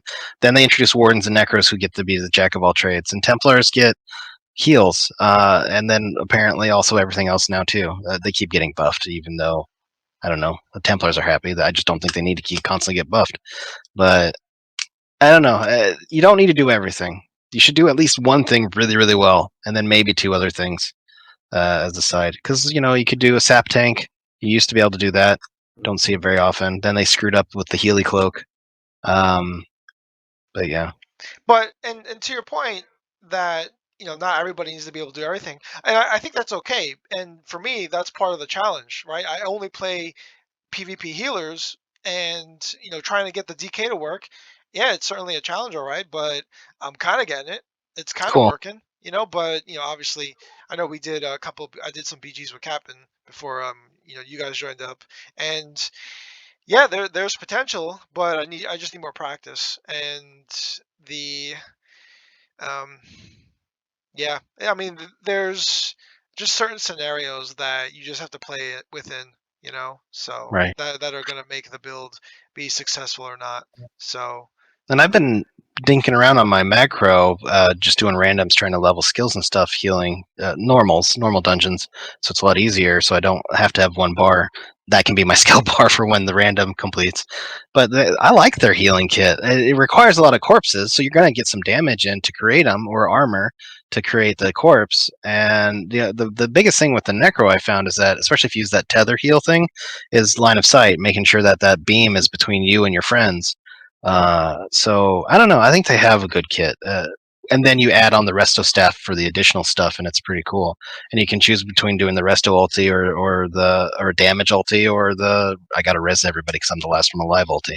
Yeah, I made a going back to the Magic and Nightblade. I made a Magic and Nightblade healer, and I can only imagine how difficult it was to deal with me when I was healing, because I would throw out all the heals and then just vanish, and I'm Nice. lurking around the fight, and just attach myself to the hip of one of my teammates. That's my champion, and hopefully they're able to kill secure, but I'm going to keep them alive, and I would just lurk around. And then I also found that um at the time, I don't know if it still works that way, but do you know the stop time or borrowed time from the Sigic skill line? Yep. When you cast it, it's got a cast time to it, but it negates 5k heals, the next 5k heals anyone trapped in it, and it stuns. But when you were casting that from stealth, like you're stealth and you start casting it, it would get off a little bit of the cast before you would come out of stealth. And so I was able to land that on fights pretty easily, and Nice. it was fun. So I would say if you like running a healer and you want to be something super trolly, do a Magic Nightblade healer. Well, plus especially if you use a cloak, and you lay down AOE heals that are persistent. So the resto staff one, your cloak will help, proc some crit healing. And yeah, even on my stand blade, if I see a ball group that cannot get ousted from a keep, like an embedded tick, I'll slap on that time one with the cast timer. And because for whatever reason, EP on Ravenwatch, the Sorks don't like to run negate, I'll at least try and lend a hand by casting that a few times. It's a fun little spell, honestly. Yeah, if you catch people in it, they're toast, because 5k heals, with as high as damage is right now, that was their only chance, of recovering from a burst on them, and the first 5k of their heals is gone. So Yeah. I will say this though, because I know Grim, you always advocate the healing one, but I always say use the other one. Just for me personally, I hate being stuck in that channeled state because oh yeah, that's 3 seconds of channeling. Oh man, I'm telling you, it feels like a lifetime is passing whenever I'm channeling that because so much can happen in 3 seconds. And yeah, for me, I'm healing, bro. Like I got stuff to do. I can't be caught in this channel, so I much prefer the other morph because I can just set it and forget it, and then if it does its job, it does its job. But Yep. then the other part, or my other, I guess, issue with the is borrow time, right, Grim? hmm My other issue is you won't get the healing negate if it doesn't stun. So if they already have CC immunity and they get hit with it, they won't be affected by it. It only works when Oh, you it's pull down a strike dependent? by it. Yeah, that's That's what I dumb. noticed. Okay. Yeah, because I mean, it's fairly worthless without supplemental other people throwing in things, ultis, either negates or other AoE type things. Yeah, I noticed that too. I was like, well, they're getting stunned, but they're not dying, or they're not stunned at all, and they're still, healing. That's interesting. That should be a separate effect, I think. I mean, it should. Mm. It's a Yeah, yeah.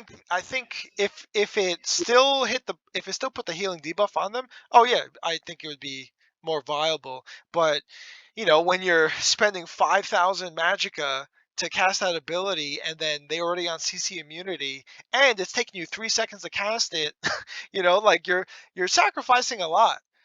Oh And yeah. yeah, I think Grim, you said you were going invisible when you do it. That's 5k plus. How much is the shadowy disguise? 3k. I think 27, maybe Yeah. 2700. So yeah. yeah, almost 3k. So you're spending 8k magicka for two abilities, for the most part. We'll just pretend you're not Breton.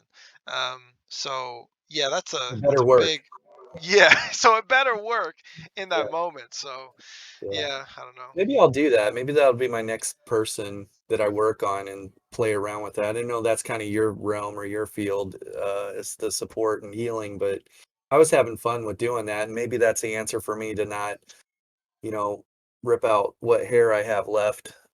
Right. I want to kind of do. I have an Argonian mag blade too. I have several night blades. I have an Argonian. I was like, man, I wouldn't mind turning him into a support for the rest of my guild, like running out there and be more of a Healy type with an occasional. I liked if I'm gonna go healer, I always want to spec for a little bit of damage just to help. But yeah, I don't know. I just like what sets and what abilities could I use because it's not going to be Nightblade abilities. I'm not going to use that health drain one to heal somebody. I don't think. I mean that's God. You Yeah. ever use Anyway, the healing one from Sigic Order, where you hit them with light attacks or hold them down? yeah. And I I did that on my Necro actually. I was playing with it. I was like, this is silly and kind of fun. Just like bloop bloop bloop bloop. yeah. Yeah, I know I've got a Nightblade healer build planned out, but that probably won't be ready for September because I'm trying to work on this DK thing. So, but the Nightblade one, yeah, it's interesting. But for me, I'm using Dark Cloak on mine, not Shadowy Disguise. But that would probably be something I can experiment with and see which one's better. So could Yeah. you use the armor set? Is it Soul Shine, where you get 15% damage mitigation when you're in a channeled effect? That would count if you're using that Sigic ability, yeah. Yeah. Because So you would get how much you said, 15%? yeah, 15% I think Soul Shine is. So Refresh. 15% plus, I think they're putting what 30 or 33% on the deliberation passive in the thing. So during that channeled state, you're gonna be what do you like to say, Grim? Tanky McTankerson. Yeah, Tangy S- McTankerson. Yeah, if you're running that soulshine thing when you're casting that borrowed time, yeah, So that throw would work. flare on your bar too, and And you're using Iron Blood. well, I was gonna say you're using Swift, buffer Yeah. the There you Swift. go. That's a Magicka set, right? It has one line of Magicka. Yeah. So buffer the Swift, Soul Shine, and just hold that Sigic. The heal attack one or whatever. Yeah, just Oh my channel god. attack heal. What are Yeah. the? Do you know what the stats are, Grim? Like the 2, 3, and 4 for soulshine? I feel like it's spell damage, max mag, in I don't know what order. Okay, all right.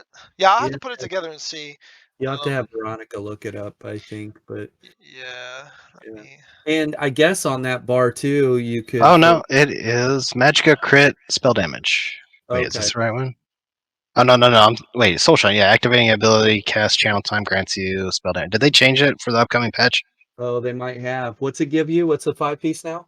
So currently, it's activating a channel ability gives you 369 spell damage. So I assume that's up at gold. This is off of the ESOsets.com. So I don't know if that's current. Okay. Yeah, they might have changed it. There was an armor set out there that when you were in a channeled magic, when you were in a channeled effect, you got 15% damage mitigation. So Yeah, I know that set too, but I don't. It's not sure. This one is Soulshine. There's one out of Reapers and one out of Stonefalls, and I think it's the Stonefalls one is the one you're thinking of. mm, I think, unless that's yeah. of the Sun. I don't. There's too many sets to keep track of. Yeah. And then you put that with the CP, the Oh, Light of Cyrodiil. is it Light of Cyrodiil? Yeah, when you're casting or channeling an ability, your damage taken is reduced by 15%. Yeah, Yep, what's the that's it. 2, 3, and 4 on that? Spell damage, max mag, and max mag. That's pretty Okay. good. Yeah. And then when you pair that with the Swift, buffer the Swift. Man, if you put those two sets on a Mag Crow that also has the Spirit Guardian with the 10% damage mitigation from it, that'd be pretty funny. That'd be a good Yeah, healer. Yeah. because I think those are two light armor sets, so I do have some reservations being in light armor all the time, but with all that damage mitigation, it probably doesn't matter. Well, don't So do a two-piece. Just do a Sithis for one. yeah, yeah. Oh yeah, Or yeah. 50K health. yeah, or if you're gonna do it on a Nightblade, I'd probably forgo that, go with those two sets, and then have a either double resto, but from the trials, see what those work for you. Yeah. Though, honestly, the biggest detractor from that is even if you add up the mitigations that we're talking about, I don't think it still equates to the mitigations you get from just holding block on your sword and board. It No. because you're going to be stuck in a channeled effect. Oh man, that's one thing I've noticed coming to Black Reach is just people who just like those are the stand and hold block builds are back. Yeah, yeah. So I don't know. It doesn't probably even matter the amount of additional mitigations you've got. Like you said, Icy, you're going to be in light armor.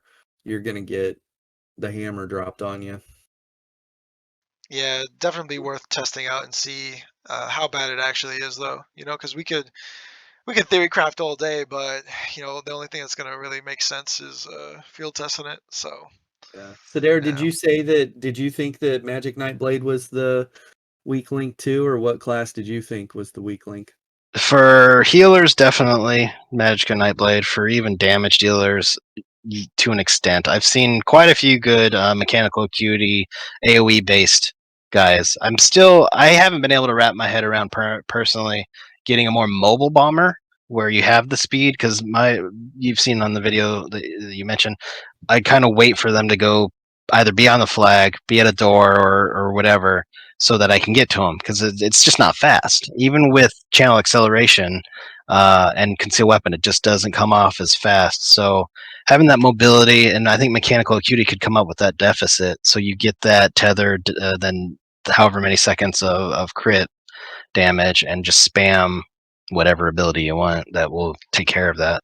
Yeah, you get Uh, 5 seconds, of yeah, crits. That's your entire rotation and like 2 sap essences. So oh yeah, and with the 10% AOE damage, 10% direct damage, which both proxy and tether are direct, and I think even if you're running vicious death, I think that proc even counts. I don't know if the CP augments proc damage or not, but that should be considered direct damage too because it's a whoosh effect. So I mean, you can really get the bomber to be just nasty.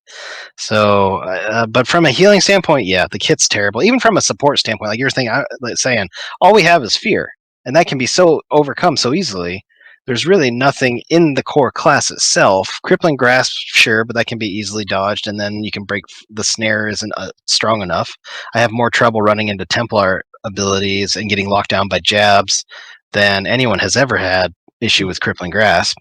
Um, the other class stuff, it's just not there. Like I was running into, I think it was a DC Necro the other day in Black Reach, and I couldn't kill him, so I did my thing. I'm going to come out, I'll swap an ability. Fear's not working. Let's try the Soul Line Dot, because I have the single target, and that's pretty strong for physical damage, because my weapon damage is so high. Not doing enough, you're just cleansing it. Fine, let's lay down Caltrops. You're at least taking damage, and your armor's reduced. That did a little bit. I couldn't do it. And there was another guy that came up the tower with me. I had nothing. So what did I do? Point blank, siege. you just Like, drop siege right in front of them and oh yeah. I did so well in Mayhem. I got 20 cold fires in the bank. Yeah, here, have one.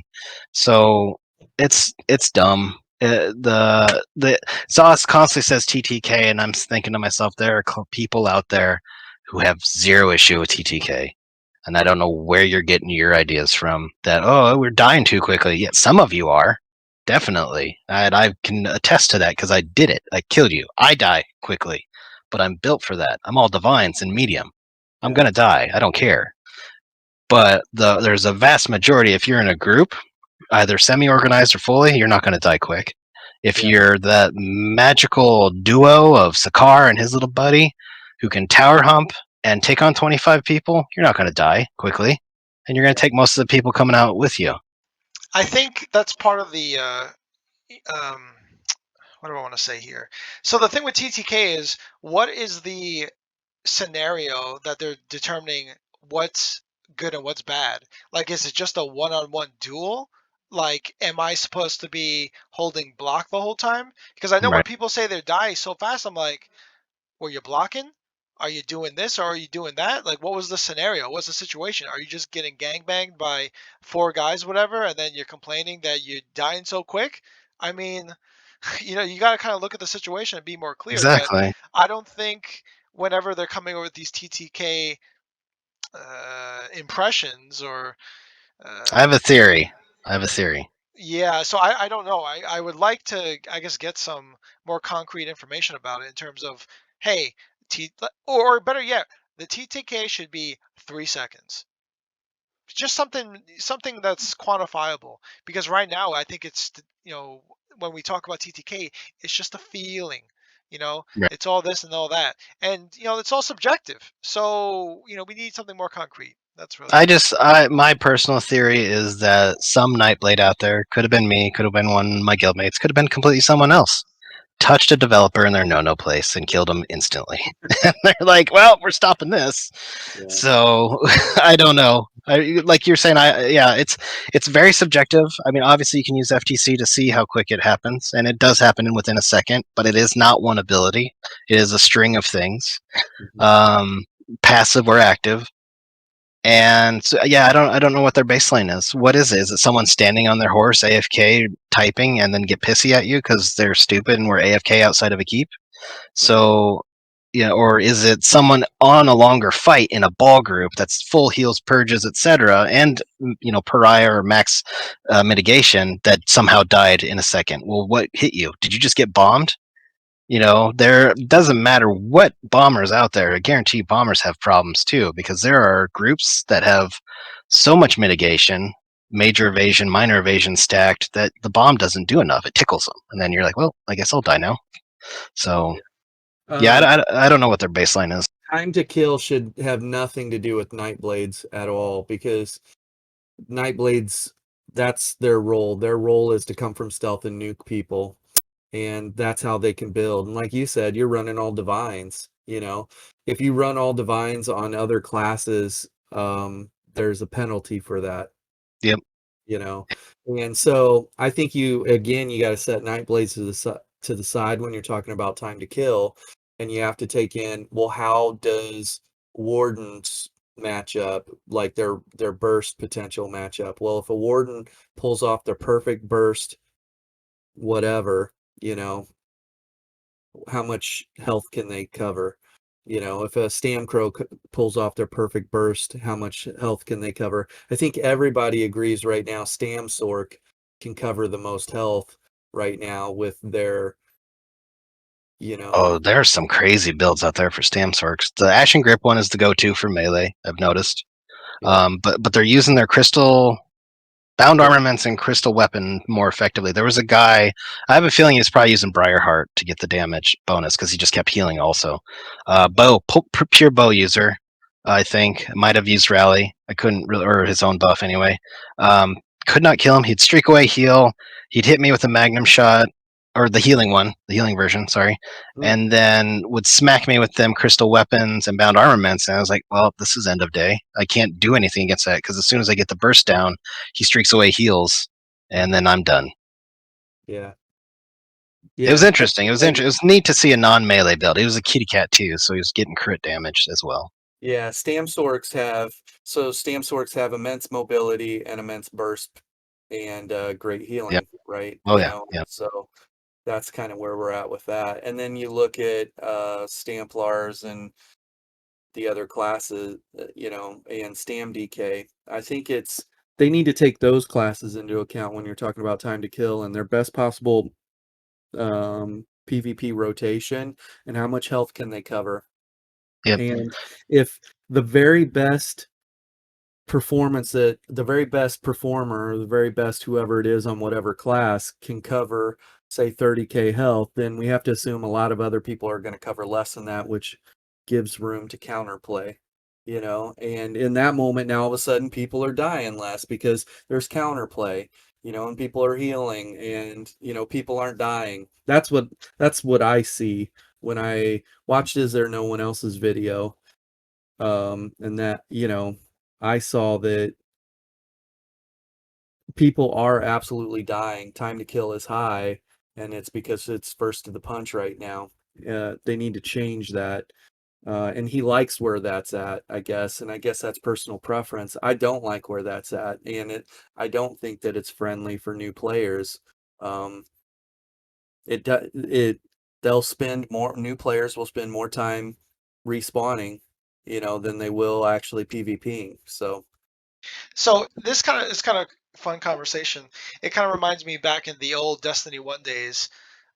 For the OG guys out there listening, there was a conversation about time to kill, and I think the way the Bungie, the way they wanted it to be was if you're shooting at the exact same time, right? Say we'll take like a scout rifle, like a Meat-Eye multi-tool or something, right? And you're comparing it to one of the other pulse rifles, right?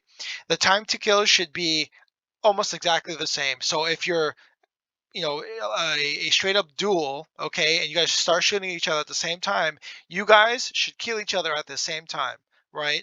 And then that way, so you have your hand cannons, pulse rifles, scout rifles, auto rifles, they all have the same TDK. Now, the only way that you would differentiate that is comes down to player skill, right? If I get the drop on you, okay, technically my TTK will be a little bit quicker than yours because I'm hitting you first. But if you look at, and in that case, it would come down to player skill. Can I dodge roll? Can I avoid you? Can I somehow get out of the way and counter you attacking me? And now, I guess for Sedare, you, if you want to try and figure this out, how would you figure out the appropriate way to establish like a TTK for ESO? Because with Destiny, it's a first person shooter. It's a lot easier to kind of, I guess, set up that case scenario for the way Destiny was, that type of game. But for ESO, like how do you think you would go about designing that sort of like testing program? Would you just say, okay, we have like 4K weapon damage, resistance got to be this much, I'm a warden, my burst combo is this and that, right? Should that same combo, same amount of damage be comparable to a DK bursting down and equally? How do you compare that with the weapon types, right? You have, should the TTK of a two-handed user be the same for a bow user? Should it be the same for a dual wield destro user? Yeah. See what I'm saying? And So it's Yeah. not for the bow. I'd like to comment on that after Sidar's done. There. Yeah, no, it's not definitely not for the bow. You have to do so much finagling to get the burst out on a bow, especially now because I keep screwing it. God, how do you come up with the basis? So that's just it. It's the $1,000,000 question, right? So like you're talking about Destiny, they all have flat damages on the weapons you're using. I assume I haven't really played Destiny too much, so I assume there's some RP type gear augmentation to help, but not nearly as much as there is with ESO. They're adding what 7 sets a year, maybe 10. So it's the $1,000,000 question when it comes to MMOs, and that's balance. How do you balance a game? And the old standby is rock paper scissors. So you have your tank, your healer, your DPS, and WoW obviously an EQ and EQ2 and probably DAOC to an extent. Fine tune that. ESO took that, put it in a blender, and threw it out the window because every class can do a little bit of each. Some more than others, like you were talking about, Icy, with their kits. And then there are gears that help augment that. If you want to go to a strict damage perspective, well, is it open field? Is it I'm already out of stealth? Because I guarantee you no Nightblade's going to enter a fight out of stealth unless they're a non-stealth brawler. Is it the DK who talons and immediately leaps, which is their usual MO? For wardens, it's usually a stam warden anyway. It's usually a crit rush or stampede after you already primed your beetles into a dawnbreaker. For Sorks, they're streaking all over the place. They usually got something going on because they have a million set it and forget it things that they can use to their advantage. With Necros, I've recently run into this fun thing of priming up your skeleton that bombs you, hit into a dawnbreaker, and into something else. So yeah, I don't know. Boneyard on them, and then Yeah, there you go. Thank you. Yeah. Yeah. Yeah. And it's like, wow, okay. So how do you do that? Because if I just use my stand blade as an example, it is probably the most straightforward thing ever other than Deadlands to proc. So I'm not going to count VAT because usually VAT's not enough unless the fight's been going on or I'm already stuck in combat. It's not a factor. So it's literally opening up with a heavy attack. So boom, boom, those two weapons. Deadlands for the initial hit, unless I get the extended proc if they're below 50 at the time. Then right into a surprise attack into Whirling Blades. So it's as pure, not a whole lot going on type thing as you can get other than the 2 weapon enchants, which again is the vampire damage one and shock. And if people want to know why I use shock, it's because it's a minor maim, so 5% more damage to them, or less damage. Anyway, it's something. So yeah, so I don't know how you establish TTK. Like I said, I really think a developer just doesn't like Nightblades. Nightblades have been getting the shaft, no pun intended, for since the game came out. In my opinion. Yeah, because it is a crazy conversation. Because I know people always like to say, "Well, you're complaining so much. At least offer some solutions." So I figured I'd ask because we're talking about Yeah. it so much. We might as well at least Oh, throw something out to okay. I no. as an idea. Yeah, I did that. I posted a thread on PTS. Got a lot of people, including some get good ones. Because those are the most valuable comments. Oh, This yeah. was the second thread was, so has a decision been made on no CP no proc, or are we going to get a no CP with proc server? And then someone's like, if you're so afraid of your CP or whatever, if you want to use your proc so well, go to CP and get good. I'm like, oh, you're so valuable. Anyway, the one about my thoughts is that it's not TTK is not the problem. It absolutely is not the problem. There are people that are going to get blapped instantly, myself included. There are people who are not, and that's because of the gear they use. The real problem, and skills and other things. It's not just gear. We're not gear dependent, and CP. But the real problem is those people that can do all four things: damage, soak it up, heal it up, and never run out of resources. In my opinion, that is the real problem, and that can be solved either. And the end ball groups go into that. They're so tightly either synergized or something else is going on that their classes let them do legitimately. I'm always going to approach this from a legit standpoint first. That's what I try and wrap my head around it. I always do it that way. That their TTK is not an issue because they're not dying. So where the hell is this, oh, people die too fast, come from? In my opinion, the fix would be this. You either look at the armor or at the sustain or the healing and you do something there. But because thanks Grim for also making my 8k weapon damage achievement seem crap since you get 13k. um, that you need to look at too. That should not at all. I don't care how many buffs there are. That should not be a thing. Yeah, I agree. I agree. That's what scares me. I'm like, this should not be a thing. But yeah, if they want longer fights, so the first thing they did was with the initial 2.5 patch, I think is what it was. That's how long ago it was. We got the multiply everything by 10 stats, and then I think that also introduced the battle the reduced damage and stuff like that, because people were still dying even with 5k life.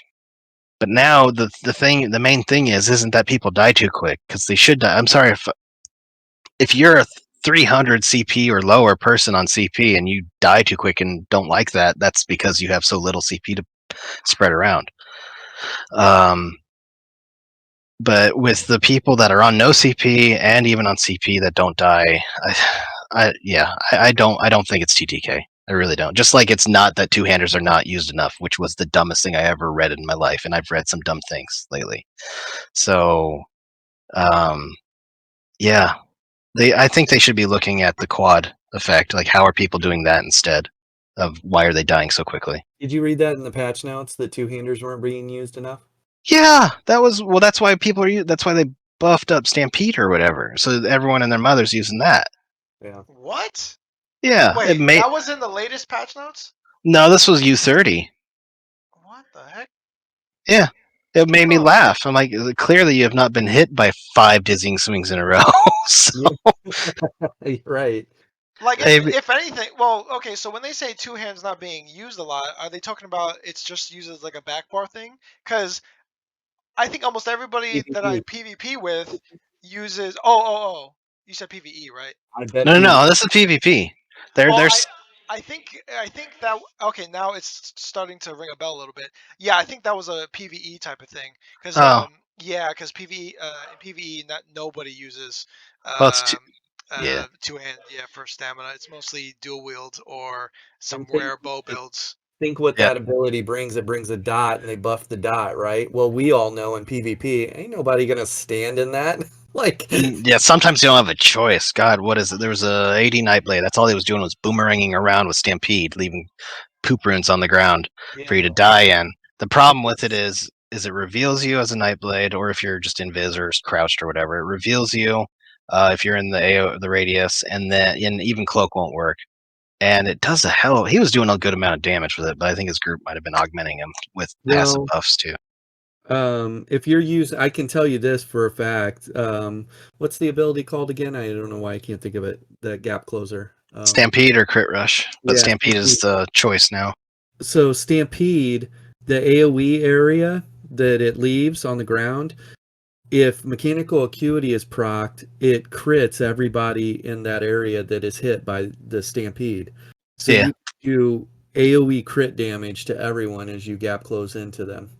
Yep, and he was an MAR as well. I mean, it's not just Nightblades, but so many other stam classes are using mechanical acuity. It's not even funny. Just they're glowing blue. I know what they're using.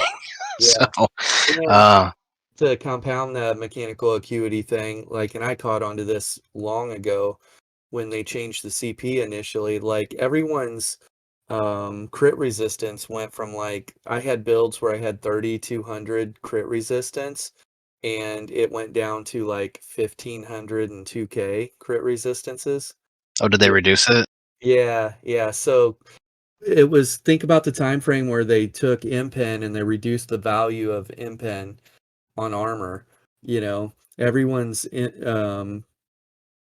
crit resistances were lowered there, and then you compound that with the CP changes where you know crit resistance wasn't a thing, and then they made it to where, well, now you get crit resistance as you level up, and by the time you hit CP you'll have a base 1350 crit resistance. Well, you lowered impen values by so much, even if you were in full impen with the base 1350, you're just now going to be at 2K crit resistance, 1,000, 1,200 less than it was last patch. So Gotcha.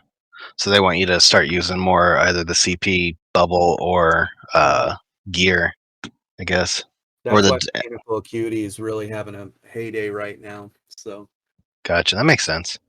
yeah. Yeah, I just never bothered with it. I was like, 5 seconds if I need to reset.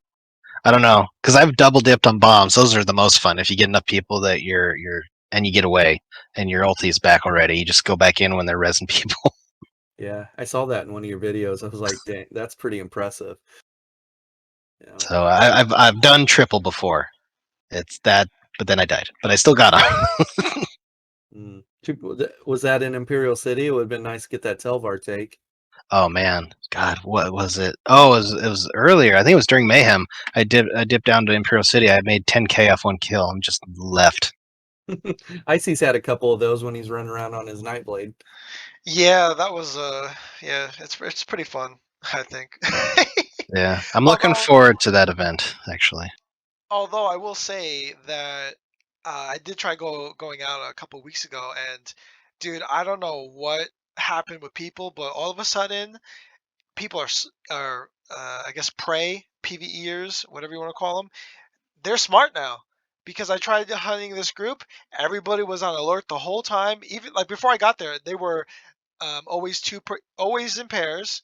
They never left anyone alone. Everybody was always buffing up and whatever. If somebody was in the inventory, there'd always be someone watching them. The tank would always go into the room last or wait or throw his elemental blockade, down the path, whatever. Oh my god, it was so annoying. Yep. And yeah, but I mean, can I complain though? Because they're learning. Yeah. Yeah, It just comes down to me to, hey, what do I do when my like you're playing as a lion and you go after the gazelle, and now the gazelle's got freaking boosters on. Like, all right, well, I got to be smart now. I got to figure something else out. Let me cut him off at the pass and drop some rocks on him or something. You know what I mean? Well, and that's the best part about PvP. It goes back to my story with that DK for 30, 45 minutes. I had to adjust. And that's all PvP is adjusting to the scenario. Either, okay, now they have CP. What can I do here that I couldn't do in Raven? Or what's not working now, even. So that's why I'm trying, going swift traits on the jewelry, trying to use Balorgs to get that extra bit of pen and burst after I hit an incap or tether or something. So it's all about adjusting, but when the developers throw a wrench into the works, that's when it's a bit tougher to adjust, because then now you're adjusting to a hell of a lot more than just the other players. I didn't understand what they did with bows. I play bow on a lot of different classes. Like I really like the bow gameplay, and I like bow gameplay for our Nightblades too. Like bow ganking, that's fine, but it's not easy to play a bow Templar or a bow Warden comes a little bit easier. Yeah.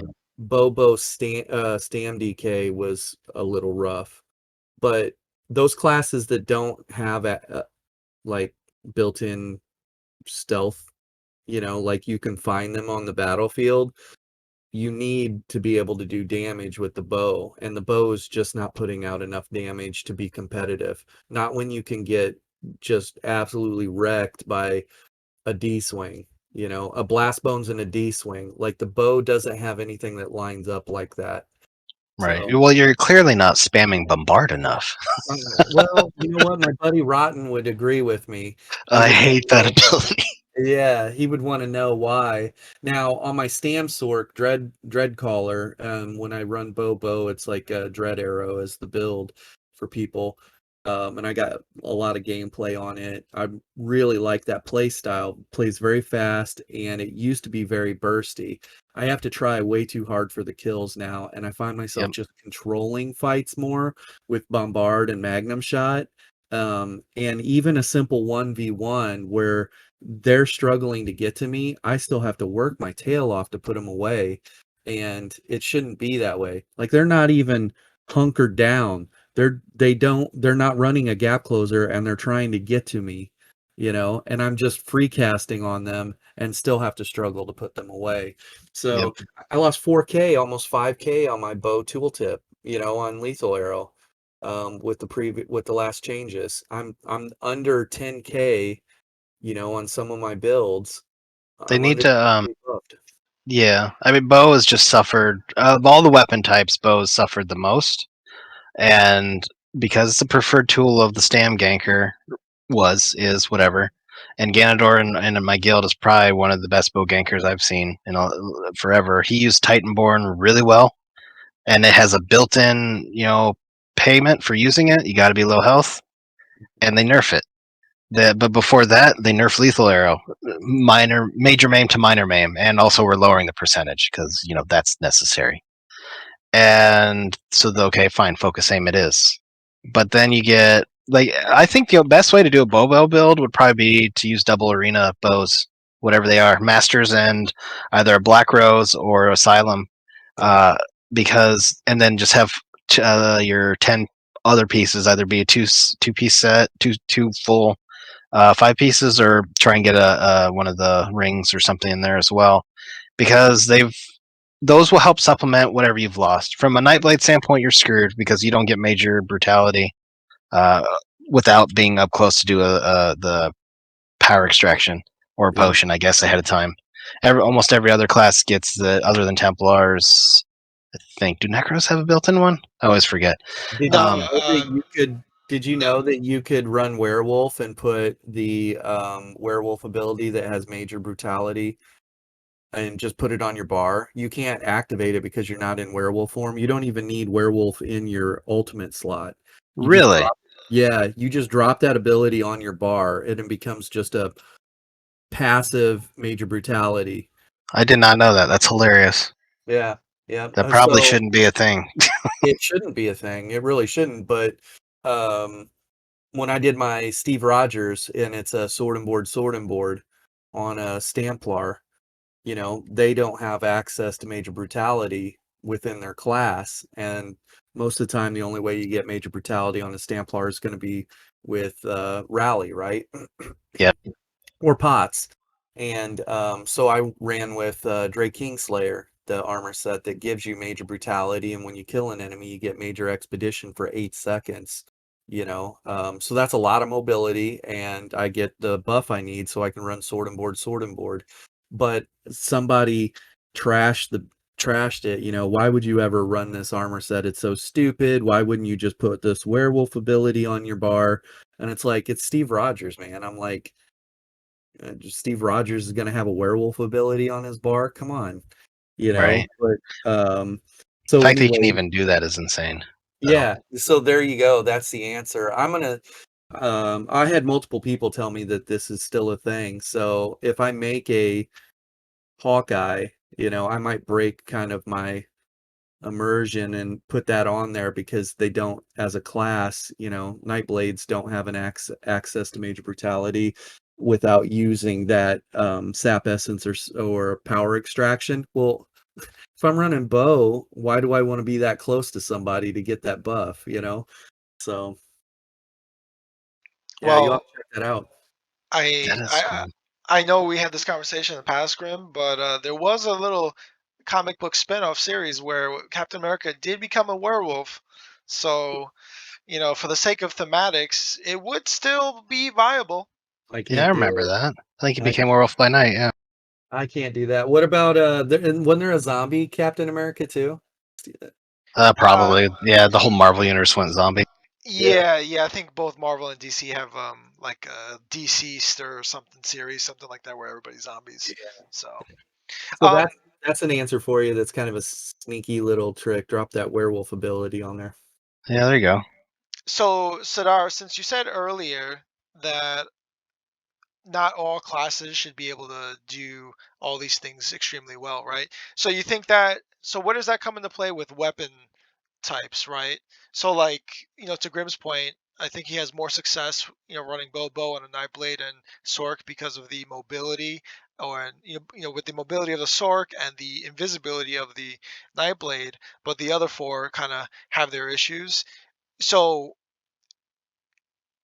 from Well, I what you're think saying, is there like, should the other classes also be as successful with the bow, or how does that come into play? Because to me, it seems like that there's a inherent balance because the classes help determine the right. success of certain playstyles, right? Because like, What if you just compare say like, we'll just take cleansing, right? The Warden, Templar, and Necro, they all have a cleanse part of their kit. The DK, Sork, and Nightblade don't, right? right. But it's just part of the variety, the difference between these classes that just helps separate them from each other. I think of of those other four classes, so Sork and Nightblade excluded, that should be much better at bow is the DK because they have built-in poison abilities. The bow has poison abilities. I think they might have changed the passive, but DKs used to actually get more poison damage in one of the passives than they don't anymore. They took that away for whatever reason, so that should have been much better. But they're not. You don't see that many bow DKs. You just No. don't, Yeah, and it's and a I ran shame. with it too. Like I tried to make my best go at it, running crushing weapon and lethal arrow or whatever, and I was like, well, maybe this is the combo, and then the heavy attack's going to hit hard too while you're winding up the lethal arrow with what's the DK major brutality buff that gives you plus, Igneous, Aren't Igneous? not yeah, No, Igneous. It's the other one. Magma, Molten something. molten Molten. armaments. There you go. Yeah. molten armaments. Yeah, so what's that do? Like plus 50% to your heavy attack damage? Hmm. And so theoretically, it's like, well, there's the kit, right? The lethal arrow or the focused aim into the crushing weapon, into the heavy attack. That should be good burst. They literally gutted bow so badly that it was hitting like a noodle, And I was like, you can't make this work. Like Yeah. you can't. I've tried, Well, the and bow and all the staves, because they're two-handers, their base damage should be brought on par to the two-handers, but they're not. They're like 180 or something lower. Mhm. And I think dual wield even outperforms one two-hander by a little bit as well. So honestly, those should all be brought to the same level for the base weapon damage. So a dual wield, excuse me, whatever. Swords excluded because they get their own little bonus for both. But that base damage should be even.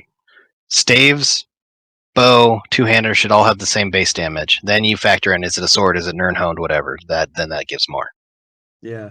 And the passives, right? The passives too, like a two-hander or a maul, you have a lot more flexibility with the passives of two-handers versus I have a bow, but if I light attack somebody 5 times, I build weapon damage. And it's like they need to be gone before that, It's the Right. same problem that you run into with the Nightblade using the spectral bow or the Yep. merciless resolve, right? Like, who has time for that when time to kill is so like it's time to kill, you Yep. know? Because I tried a gladiator build a long time ago, a couple years ago, whatever. It's like, oh, let me see what I can do to compound my light and heavy attacks. Put in spectral arrow as well, or whatever. And now you're dead before you get your fourth attack. Hmm. So it's not as good, and it should be. Like, I don't know. I tried running it a while ago, Stam DK using the bow. It's like the passives all lend to it. You do more with poison, etc., etc. And no, like you said, wet noodle. Because you don't get the crit bonus from stealth. You're not going to bank on, but you're not going to bank on that anyway. What you're trying to bank on with DKs is dots, but they got rid of that because that's why you get everyone and their mother who's a DK leaping instantly or dawnbreakering because it's the burst. Yeah. And PvP is always about the burst. It's never it is. Your goal is to kill the other person, period. So why would you want an extended fight? I mean, are we going to get pool noodles and start hitting each other with those instead? Right. And then you take into account I'm trying to run a bow build on a Stam DK, and two of the class abilities, Noxious Breath and Venom Claw, I have to be melee for those. I'm not trying to be melee unless maybe Right. I'm running the Black Rose Prison, and maybe that's the play. This is just going to be a really dirty, up in your face type Yep. play style, but There is a cool set, and one of my guildmates posited to me. So you have to be in range of melee so you can swap. And it's you get a bonus to melee damage if you use a bow within X meters, and then vice versa. If you get a bonus to range damage if you use melee. So you could end up using the breath and the claw or whatever it is, the poison swipe. Because I like both of them. One I think lowers the armor, and the other one progressively the dot gets stronger and stronger. it's the Of course, strongest shot in the game. Yeah. yeah, so you just got to be strong. You just got to be close. Pair that with maybe deadly or whatever, or the poison damage one set, Swamp and Raider. Swamp Raider. Yep, and you should be good to go. I wish I remembered the dang set name though that does this, like, get a bunch of damage for this kind of attack versus that kind when It's you a do the new opposite. craftable set, right? I think so. Yeah. Yeah, yeah, Yeah, it's one of the new ones that they introduced. yeah. Yeah, it's a neat set and then that pairs with the Vat Bow where you have to be point blank lethal. Yeah. So I think you could feasibly do Bobo that way, or bow melee still. But yeah, I mean, it's interesting combo. But then again, then you have to be like, I'm a damage dealing DK and medium. How am I going to survive that? Oh, So Sedare, is it Diamond's Victory? Yeah, that's it. I think that's it. Yeah. Yeah. You So use while ranged ability, right? You gain bonus yeah, to melee. yeah. While in combat, use an ability within a range of 7 meters or less. Grants you range supremacy for 5 seconds, adding weapon and spell damage to your damage over time and range attacks. And then, while in combat, using an ability with a range of 7 meters or greater, grants you melee supremacy for 5 seconds, adding weapon and spell damage to your melee attacks. Yeah, it's neat. I mean, and I could even see that being used on a good mag blade, where you got surprise attack and swallow soul as your main 2 damage, and then impale. So, oh god, yeah, impale would get really boosted. Yeah, that would actually be pretty cool as that too. But yeah, I think that would work for a bow DK, and then you use is it the Black Rose one or the Asylum, whichever one requires, and then Vat for this Yeah, I for think it's Black the Rose, lethal. the point blank bow, right? That's the one. I think that gives you the dot. I know it's Vatarash gives you lethal arrow, the thing, but you have to be really close. It does more damage the closer you are. Yeah. Yeah, that's the point blank one that Grim said. Yeah. So Yeah. would you Okay. use oh, what's the I'm so lost right now. What's the ultimate where you gain 100% pen and you only take 3% damage? Why can't I think of Oh, it? corrosive. Would you use corrosive armor and then open up your rotation? I guess that would be pretty dangerous melee. That would be a Yeah. yeah, And I haven't used it for a long time because I don't play my Stam DK anymore. But other than PV, that's what I would use. Yeah, because you're supposed to take less damage and you do damage, and it'd be pretty cool, I think. And then it allows you to go either melee attack or just stay close up bow and using your swipes and your breaths and whatever else. yeah. I wish there was a Stam version of Talons, to be honest. I wish one of the morsels for Stam. because Yeah. I don't think stam DKs have any built-in snares or immobilization in the class that I can think of. That's not Magicka costing. You said snares or immobilize? Either one. That's not Magicka costing. So actually, the noxious breath is a snare Oh, it because is. Okay. yeah. So because it comes from the DK passive, when you apply poison abilities, I think it puts a snare on them. Yeah. Oh, neat. Okay, well then even the bow stuff would give you. Okay. All Yeah. right, well then You stand kind of corrected. Thank almost you. have to use the bow ult, that toxic barrage. Toxic barrage is just so pretty much you hit somebody with that and they're gonna die, As long as they don't cleanse the dot, yeah, they're Yeah. gone. Yeah. So I don't know. I might have to revisit that and play it more like that, up in their face type. You can't play it like the typical keep them at range and control them, because half your class kit. But Well, and that's how I would treat on my Stam Blade when I was bow two-hander. I would treat that with Balorgs, hit ballista, ambush in, and just go at I likened it to it was probably a Chris Farley movie where he just runs in at their face going bah! And just melee him down because you get the Balorg bonus, you get them getting hit by constant dot, and then your executioner and surprise attacking them all at once. bees. Right? Bees everywhere. Yeah. Well, so tell us where everybody can find you at. YouTube, obviously, Twitch. What's the handles everywhere that people can Yeah. locate you? Well, I don't really do Twitch anymore, but definitely YouTube. So if you ever want to see some random ESO videos, and I do intend to do some more build stuff, there. If you like the tech stuff, if you want to learn about computers and building PCs and reviews and crap like that, definitely there. I'm on Twitter a lot. It's middle O nowhere. I don't have the F, so just middle O nowhere can be reached at. But yeah, the channel's been doing well. It's been growing this year. I just hit 1,000 in April. I'm already over 1,500, so that's pretty cool. Just trying to put the work in and get it bigger. But yeah, and then Lords of the Shaft is my guild. A lot of awesome people. Barbie's our main zone chatter for coordinating, and Ganondor's best bow sniper NA, as he's been told. So I don't tell him that. I got to keep him grounded. So yeah, Lords of the Shaft can be found on Raven Watcher, Blackreach. We're an EP only guild. We play mostly Nightblades, but we're not exclusive to Nightblades only. Yeah. Have you started your merchandise line yet? I have not. I've kind of felt I thought maybe I was too small of a channel to start doing that. I don't know. Okay. What about tip jar or anything like that? How can people help you out the most right now? Yeah, I've got Amazon affiliate link, or just watch the videos. I don't know how you get the tip jar thing on YouTube. I think you have to be a larger audience or something. But I've seen like the thanks thing people have implemented. I just don't know how to do that. Okay. So, but yeah, if you see any product links on the description of videos or for the game on the ESO videos, then that's an affiliate link at Amazon, and I'll get a little kickback. So if you do Prime or the Kindle books and stuff like that, I can get some tiny little bit of money there as well. And it all goes towards me buying more stuff to look at, review, and build. So, and if you're in the Omaha region and need a computer built, I've got several slated for this year. So, including a 3070 Ti and a 3080 build. There So, you go. yeah, GPUs are. I don't know if you guys know this, but yeah, they're impossible to find right now.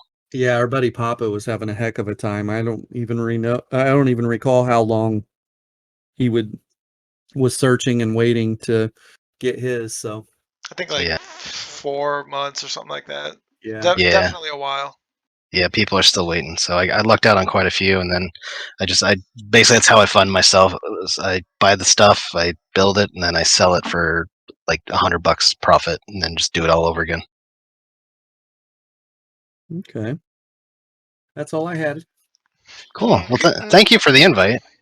Oh yeah, no, it was awesome, nice. I think we certainly hit the record for longest show yet. So no, that's Yeah.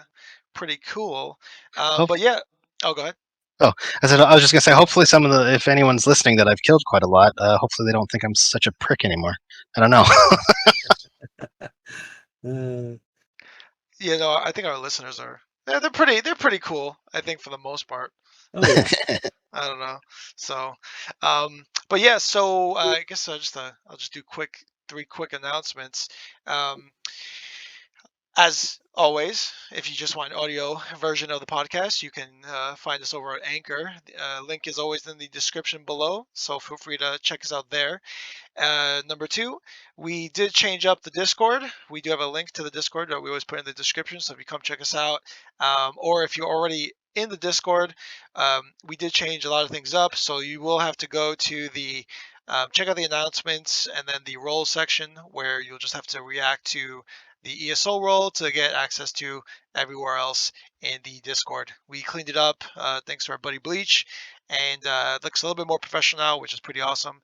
And lastly, the cool part, during that restructure, we did add a staging area in the Discord. So now if you wanted to listen to a live version of the show, then you could join us up over there, which is kind of what we're doing now. I think we had a max of like 5 or 6 people at one point listening, which is pretty awesome. So yeah, I think we don't have a schedule for when we record, but typically it's around 4 p.m. Eastern, 3 p.m. Central on Saturdays. But yeah, if you just catch us in the room at some other time, just feel free to join up and listen.